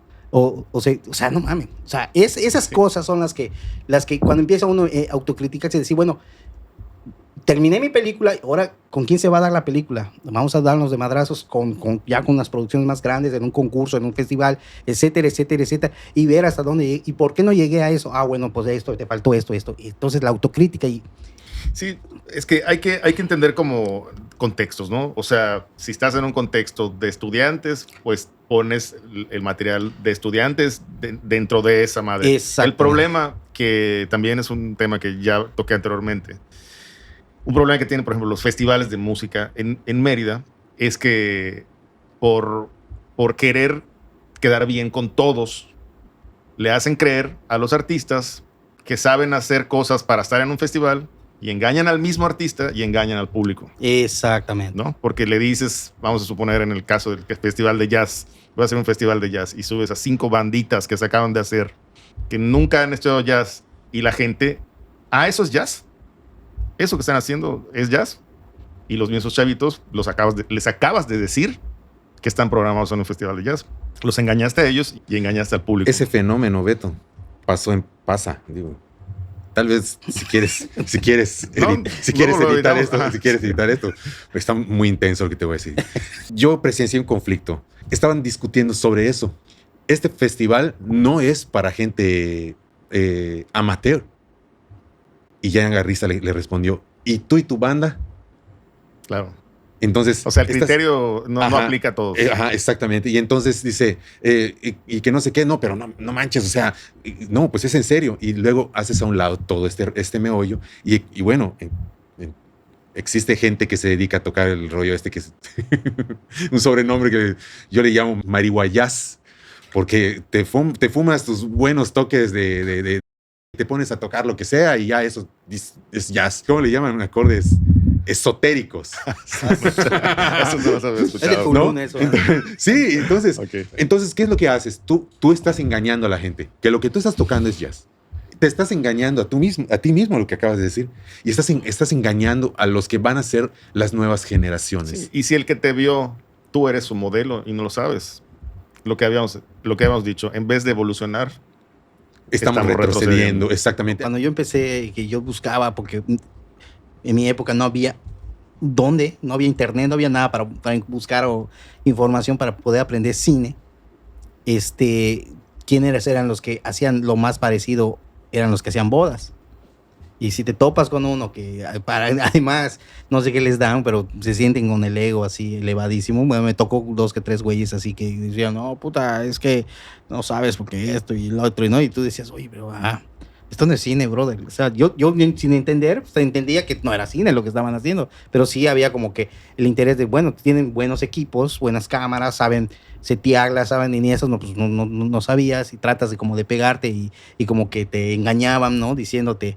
Y ese rollo egocéntrico, ese gire que empieza a bloquear, y tú porque afortunadamente pues sí me fui por otro lado, pero si no yo me hubiera creído todo como tú dices, engañado, y he visto muchos que se van en ese precipicio o en ese lado y creen que lo que están haciendo es pero eso. precisamente, como tú tuviste como influencia objetivos de un nivel muy alto, Uh-huh. ya era muy difícil que te engañara. Lo que pasa es que tuve un buen maestro. Otra persona. Tuve un mentor, Roberto de Coria, mi maestro de cine, que fue el que me enseñó, y fue el que me enseñó cómo setear unas luces, cómo qué tipo de lente, o sea, todo lo que es mayormente el lenguaje cinematográfico. El lenguaje ya lo tenía. Afortunadamente, a veces yo me he puesto a pensar, le doy muchas vueltas a identificar, pero a veces ni entiendo por qué sucede lo que sucede. Pero sí tengo la base, que es mover las luces, poner la cámara, entiendo un poco de lo que es el trazo escénico, que tal vez no sea yo, un experto en ese sentido, pero bueno, para las funciones y necesidades que yo tengo para mis películas, lo puedo hacer, y lo puedo hacer yo solo. Me ha pasado a mí que el fotógrafo a veces está... que no, yo no voy a ir a tal hora y todo, pues déjame la cámara y yo hago la foto, no hay pedo. A mí no me espanta eso, a mí no me espanta el sonido. En mi documental llegó el momento que yo estaba yo solo haciendo sonido, haciendo cámara, haciendo iluminación y haciendo entrevista o dirigiendo. Que he tenido apoyo también, sí lo hice, pero no me espanta, porque yo ya mordí esa suela, ¿me entiendes? Yo ya sé que hay que ayudarle en cámara, yo sé que es levantar unos pinches tubos calientes o sea, claro. Yo sé todo ese rollo, entonces no me va a espantar eso, ¿no? Entonces, obviamente, también el discernimiento de decir, esto no está bien. Lo ves tú en la pantalla y dices, esto no está bien. Que sí me he equivocado, claro, y ojalá me equivoque más, pero sí me digo, esto no lo vuelvo a hacer, esto lo voy a quitar, esto lo pongo. Entonces, hay muchos factores que yo he entendido, ¿no? Y eso no lo vas a aprender en ninguna escuela, no lo vas a aprender en ningún lugar, en ningún libro. Eso lo hace el discernimiento de la persona. Sí. Y ese es el discernimiento. ¿Sí? ¿Por qué me meto en las drogas? ¿Por qué si me meto en el crimen? Si yo me meto a hacer cámara. El discernimiento es que va a dictar qué es lo que va a hacer para tu futuro. Es cierto. ¿Qué tan importante es para ustedes la búsqueda de una identidad propia? Vamos a suponer la chamba que estás ahorita. ¿Te permite esa chamba expresarte con una identidad propia, o te tienes que apegar a una partitura, un guión donde tienes que ser lo que pensaba el que hizo el arreglo? Ok. Aquí es importante que los músicos, depende con quiénes te topes, sean los que estén abiertos a las posibilidades. ¿A qué voy con esto? El anterior tocaba así, el que viene no toca igual. O toca menos o toca más. Entonces es importante tener una guía base, que es un arreglo, y sobre eso, Claro. cada quien que interprete. ¿Me entiendes? En ese caso, por ejemplo, si me toca tocar Dixieland, que estamos con eso de cabaret tocando Dixieland, ¿no? Entonces, yo tengo idea de cómo se toca el Dixieland. Lo interpreto. Esta es mi manera de interpretarlo. Sí me dan chance, sin excederme, porque existe algo que hay que respetar. En ese caso es el arreglo. Me habías contado una anécdota no sé si fue una audición, pero con Cats. Ajá. Sí, esa audición, recuerdo que no fue exactamente una audición, sino más bien yo llegué al ensayo y recuerdo muy bien que me dieron el libro de toda la música y me dijeron, mientras ellos ensayaban, ¿puedes tocar esto? Y yo, pasando allá y todo, y pues le dije, sí, puedo tocarlo. Ok, entonces nos vemos mañana para que ensayes. Uh-huh. Recuerdo que toda la noche estuve como que checando las guías y al día siguiente llegué al ensayo. Llegando al ensayo me dijeron, oye, ¿qué crees? Me equivoqué, no eran esas. No eran esos papeles, no era ese show. No eran esos papeles, son otros, los de ahora ya están modificados. Mira, son estos. Y me hicieron preguntas, ¿has trabajado con director? Sí. Y me preguntaron, ¿has trabajado con Click? Sí, también. Ok, vamos a tocar el musical de arriba abajo, porque nosotros ya lo tenemos. Entonces tú eres el que se va a adaptar. Pero nosotros ya no tenemos chance de adaptarnos contigo, de parar y de checar partes. ¿Por qué? Porque es ya en 5 días, una semana más o menos, es el estreno. Entonces, siéntate y toca. Dale. Y entonces yo respetaba los obligados del arreglo y cuando me marcaban un remate, no hacía el que estaba escrito, hacía algo que yo. Eso. Entonces viene el rollo de interpretación. Y eso es padre. Eso es padre porque no todos te dejan hacer, no todos te dicen, aquí te doy las herramientas, sé tú, vamos. ¿Me entiendes? Te hablé a ti porque sé que tú lo vas a poder hacer y lo vas a poder resolver. Vamos, hazlo como tú ¿Te creas. acordás de algo muy reciente que me sucedió ahorita? Ya sé que está largo este pedo, pero bueno, lo platico para ustedes. En que estaba yo grabando este último trabajo que tengo. Estábamos haciendo secuencias de los años 30.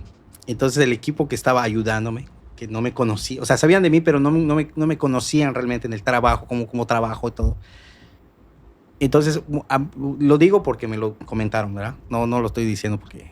Pero me decían, nosotros pensamos que el trabajo contigo iba a estar muy profesional el pedo, o sea, iba a ser así muy cuadrado, muy todo preparado y todo. Entonces, en ese momento fue un caos porque pues, había mucha gente que no sabía porque me estaban ayudando y no sabían lo que estaban haciendo y no tenían el lenguaje cinematográfico. Entonces yo estaba resolviendo todo, desde la sangre que salía, desde la secuencia, y los que medio sabían y no entendían por qué estaban allá, porque los llevaron para echarme la mano, estaban muertos de la risa, diciendo, pobre chavo, ¿no? O sea, parece un amateur, ¿no? De ahí y muchos dijeron, ya se le cayó el proyecto. O sea, así se le dice cuando ya no lograste, ¿no? Entonces, cuando lo ven reflejado, ya montado, ya armado, ya editado, sonorizado, coloreado, todo como debe ser, con la secuencia y todo, quedaron con la boca abierta. Bueno, hasta yo me quedé con la boca abierta, sí, claro. Obviamente yo venía con la estructura en mi cabeza y ya sabía lo que necesitaba y los puntos que necesitaba y por eso era tan directo en el sentido de acá y vámonos, y acá y vámonos, porque no había lana, no había el tiempo, etcétera, etcétera.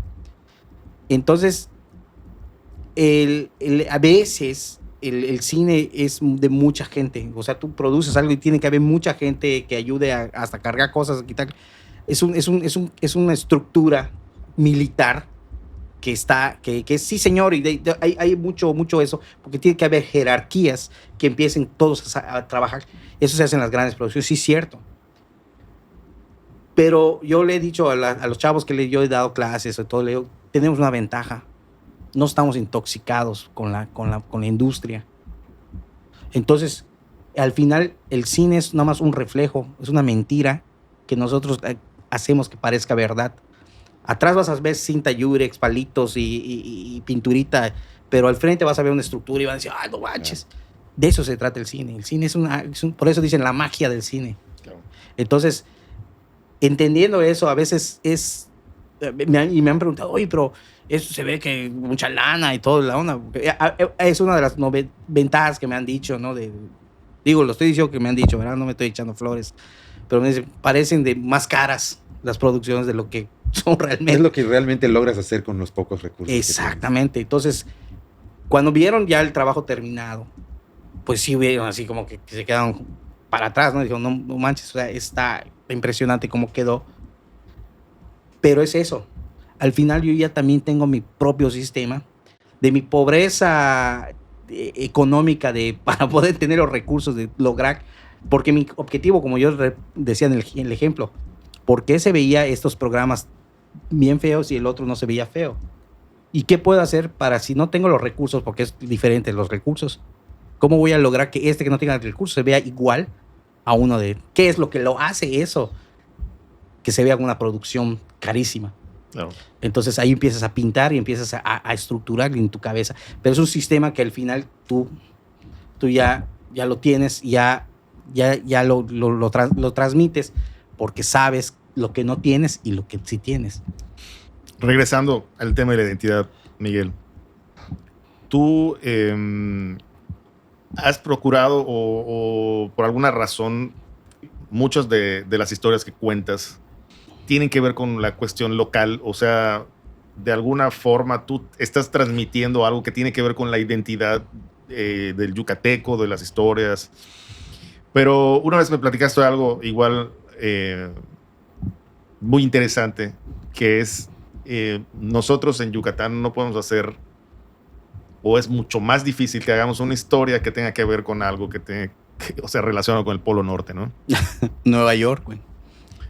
Quiero hacer algo de Nueva York. Ajá, eso, si me puedes así como decir brevemente, porque no recuerdo exactamente cómo me lo planteaste, pero incluso hay cineastas que te han criticado como que, bueno, pero es que hacer eso es fácil, ¿no? Sí, no, de hecho es muy fácil agarrar y poner una mestiza y eso es una crítica real que me han hecho, ¿no? O sea, es que es muy, muy, muy fácil el folclore y todo el rollo. Sí, claro. No, espérame.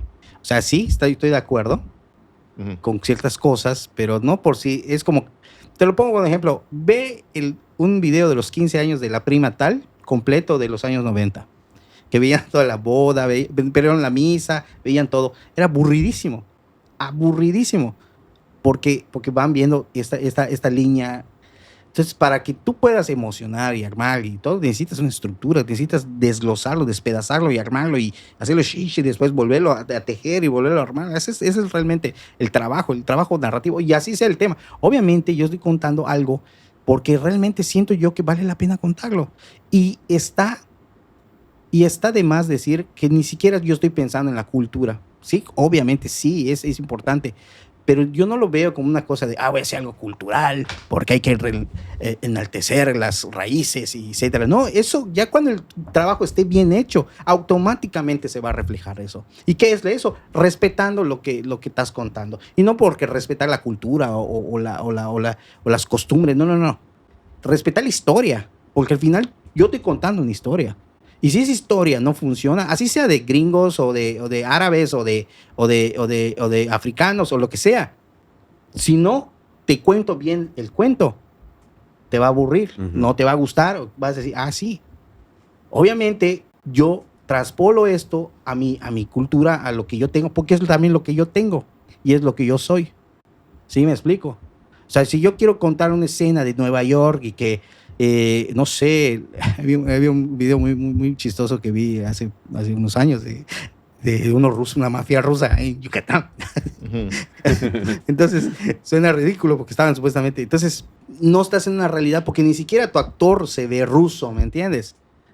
Entonces, el traspolar y contar, porque el objetivo es contar la historia, automáticamente empieza a surgir la cultura.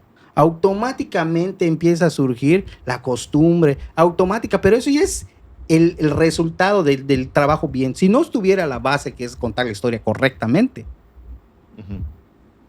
no se refleja nada. Solo vas a ver a una señora haciendo tortillas, si lo quieres ver así, o bailando jarana, listo.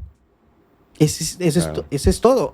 Entonces, primero está el cine. ¿Y el cine qué es? La historia, la estructura, el lenguaje cinematográfico, la correcta fotografía o lo mejor que se puede hacer, el sonido, etcétera, etcétera. Lo que estás viendo en la imagen, el arte, ¿no? Cuando tenemos oportunidad de tener directora de arte, etcétera, etcétera, etcétera. Primero está todo esto, el guión correctamente. Y después empieza a surgir, pero ya está. Hay una película en Amazon Prime que la vean, por favor, se llama El cuento de pescadores de la Miringua. La Miringua es como el Ixtabay, pero es una sirena que está en el lago de ahí de Michoacán, de un pueblo de Michoacán, y supuestamente pues, el que se porta mal se lo lleva a la Miringua, ¿no? Ese es el cuento. Entonces la película trata de la Miringua, la película es sobre la Miringua, pero tú ves la película, trata de todo menos de la Miringua. La Miringua sale 2 veces nada más en la película, como no mucho, y se acabó. Entonces encajar otras cosas para que contar... No respetas la historia. O sea, yo voy a ver la película de la Miringua, quiero saber quién es ese monstruo, por qué sale, etcétera, etcétera. Entonces, primero está el respeto al lenguaje, a la historia, así como la música. Lo mismo. O sea, si no respetas la música, no la canción que vas a tocar, la música en sí, si no respetas eso, no va a surgir nada. Entonces, primero está eso. Pero ¿cómo haces que lo que Miguel Ventura hace se diferencie o destaque de otro cineasta? Porque obviamente hablamos de las influencias, ¿no? Tú puedes estudiar de Weckl, pero a lo mejor lo que tienes que hacer es tocar música latina. Entonces, tú tienes una influencia de Weckl, pero no estás tocando de Weckl. O sea, lo que tienes que resolver con ese conocimiento es una música distinta que al final te va a dar una identidad auténtica, no porque copias a Weckl, sino porque con esa herramienta tratas de resolver algo local. Y es lo que va a hacerte destacar de los otros. Y lo mismo pienso en tu caso. Tú, si tienes a Spielberg, a Kubrick de referencias, no tienes que hacer unas películas de extraterrestres. Exactamente. Tú puedes hacer películas locales y esas referencias van a generar una identidad muy diferente en ti que la de otros que tienen referencias distintas, ¿no? Sí, no sé exactamente cómo explicarlo, ¿no? Ni nada, no entiendo. Simplemente como decía acá el maestro, ¿no? Decía, pues al final es el gusto, ¿no? De decir, hay mucho, como te digo, hay mucho el discernimiento, el intentar o hacer todo lo posible porque sea correctamente bien a mis estándares que a mí me gustan, ¿verdad? Sí. Porque también hay películas que no me gustan y las veo y todo, pero no me gustan. Y primero están, pero las que yo me gustan como yo quisiera. Esa es una de, ¿cómo pienso? Son películas que yo quisiera ver. Que cuando yo me vaya a ver una película y diga, quiero ver esta película del huevo con chaya, si lo quieres ver así, pero cómo me gustaría a mí ver una película de eso, que hablan de una receta tan burda, tan básica como es un huevo revuelto con chaya, ¿no? Entonces, ¿cómo yo hago? ¿Qué me gustaría yo? Como que me sienta yo con mis palomitas y vea y al final hasta terminas llorando y dices emocionado, ¿no? Porque te conmovió la historia. Entonces, ¿cómo? Porque es lo que yo quisiera ver. Y a pesar de que haces una investigación profunda, no falta el que diga, ni es así. Ni es así. Y ese es otro tema que al final ese es el factor. O sea, imagínate todo eso complejo y digan, no, lo que yo escuché tocar aquí al maestro es una mierda, no sirve.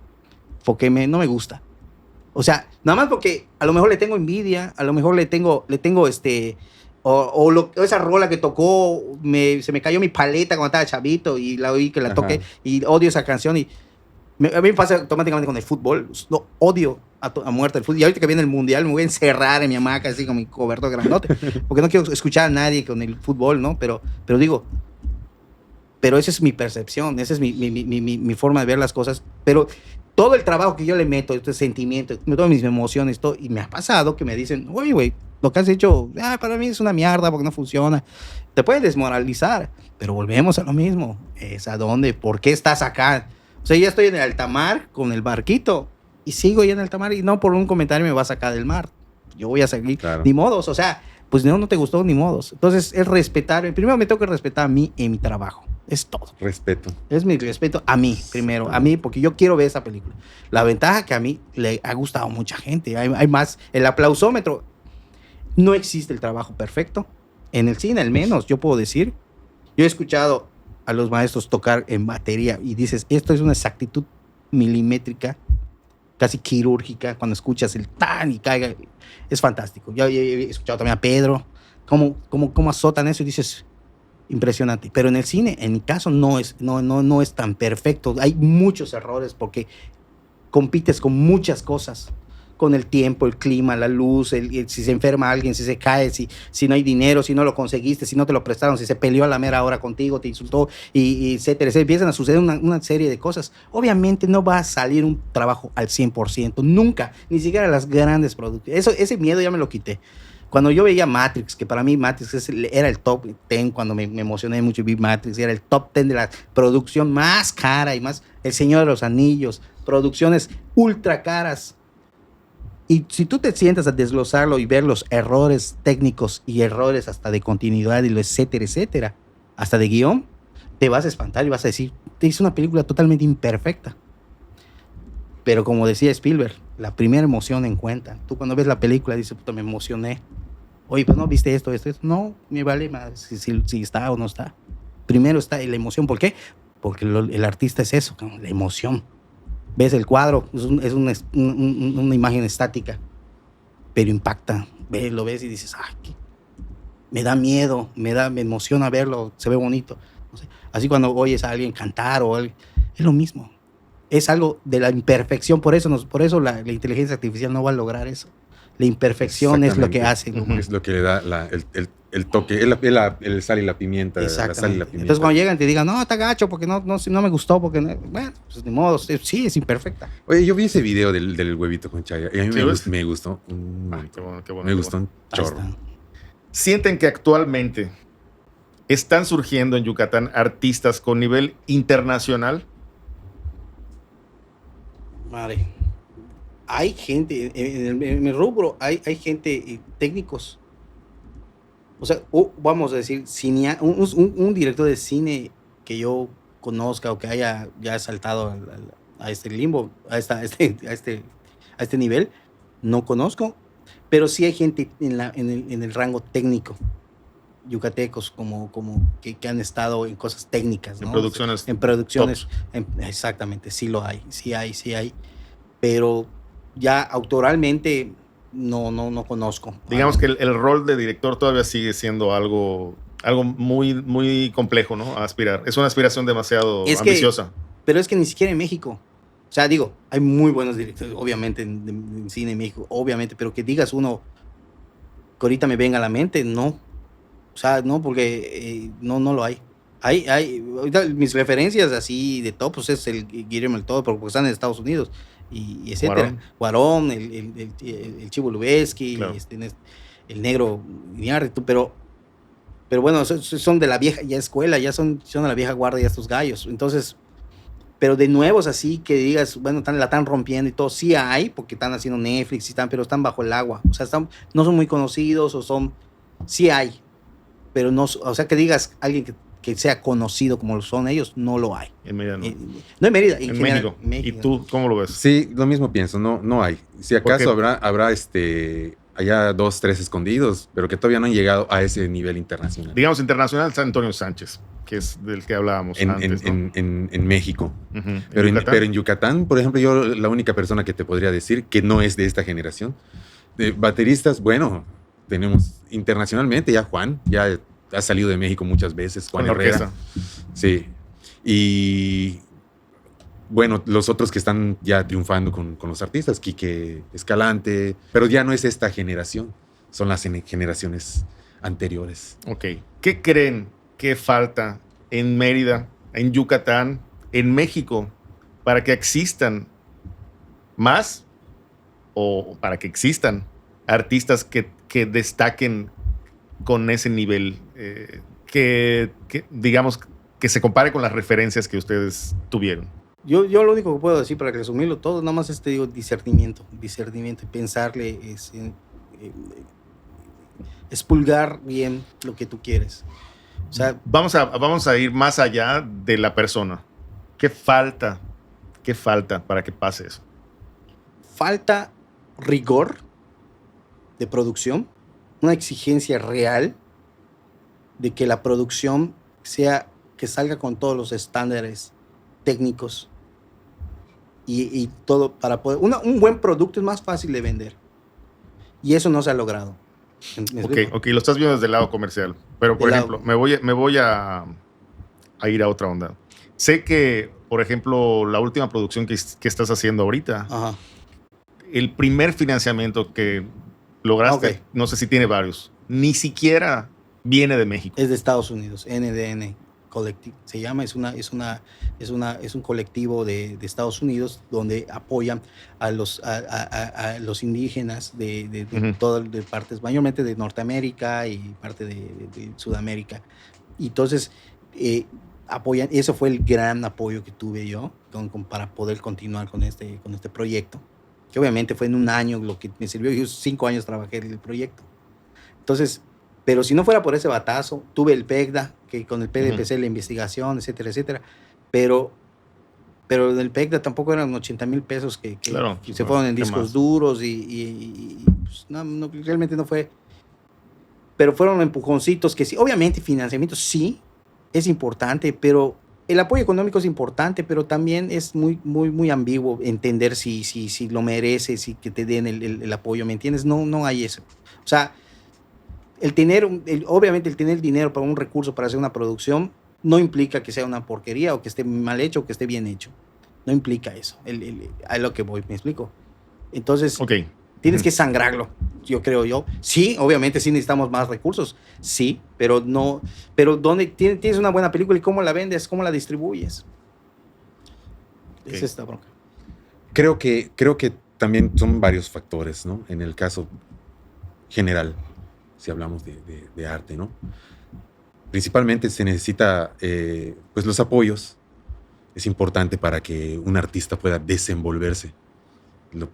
Teniendo los apoyos, pues, con los apoyos puedes obtener las herramientas necesarias para desenvolverte. La otra, se necesita gente que tenga objetivos, gente más objetiva. Claro. Gente que diga, quiero llevar esto de aquí a acá, necesito esto. Pero también no solamente se necesita el apoyo o ser objetivos, también pienso que se necesita que esa gente, antes de llevar a cabo esa meta, debería tener la información correcta. Estar bien informados para poder hacer las cosas de manera debida. Porque de lo contrario, el apoyo que te den se va a ir a la basura si no está bien hecho lo que vas a hacer. Creo que te refieres a que la gente que está a cargo de juzgar quién sí o quién no merece la beca tiene que tener un criterio más abierto, con una preparación o un conocimiento de causa más apropiado, ¿no? Realmente las becas se van porque aquí tira más saliva, ¿me entiendes? Sí. Entonces, ahí es más fácil agarrar y decir, bueno, hijito, a ver, ¿cuántas hiciste el año pasado que hiciste? No, pues esta, ¿cómo te fue? No, pues a ver cómo está la crítica, cómo estuvo esto, cómo lo moviste, ¿sabes qué? Tu proyecto no le gusta a la gente, vamos a apoyar otro proyecto que realmente, realmente así Corea se volvió ahorita un monstruo de producción, porque Corea es, si no generas, te vas. Son más objetivos. Es un tema largo, porque es meternos en el ámbito meritocrático. Sí. Pero bueno, Masters, muchísimas gracias por estar en este episodio. Gracias a ti. Los quiero mucho.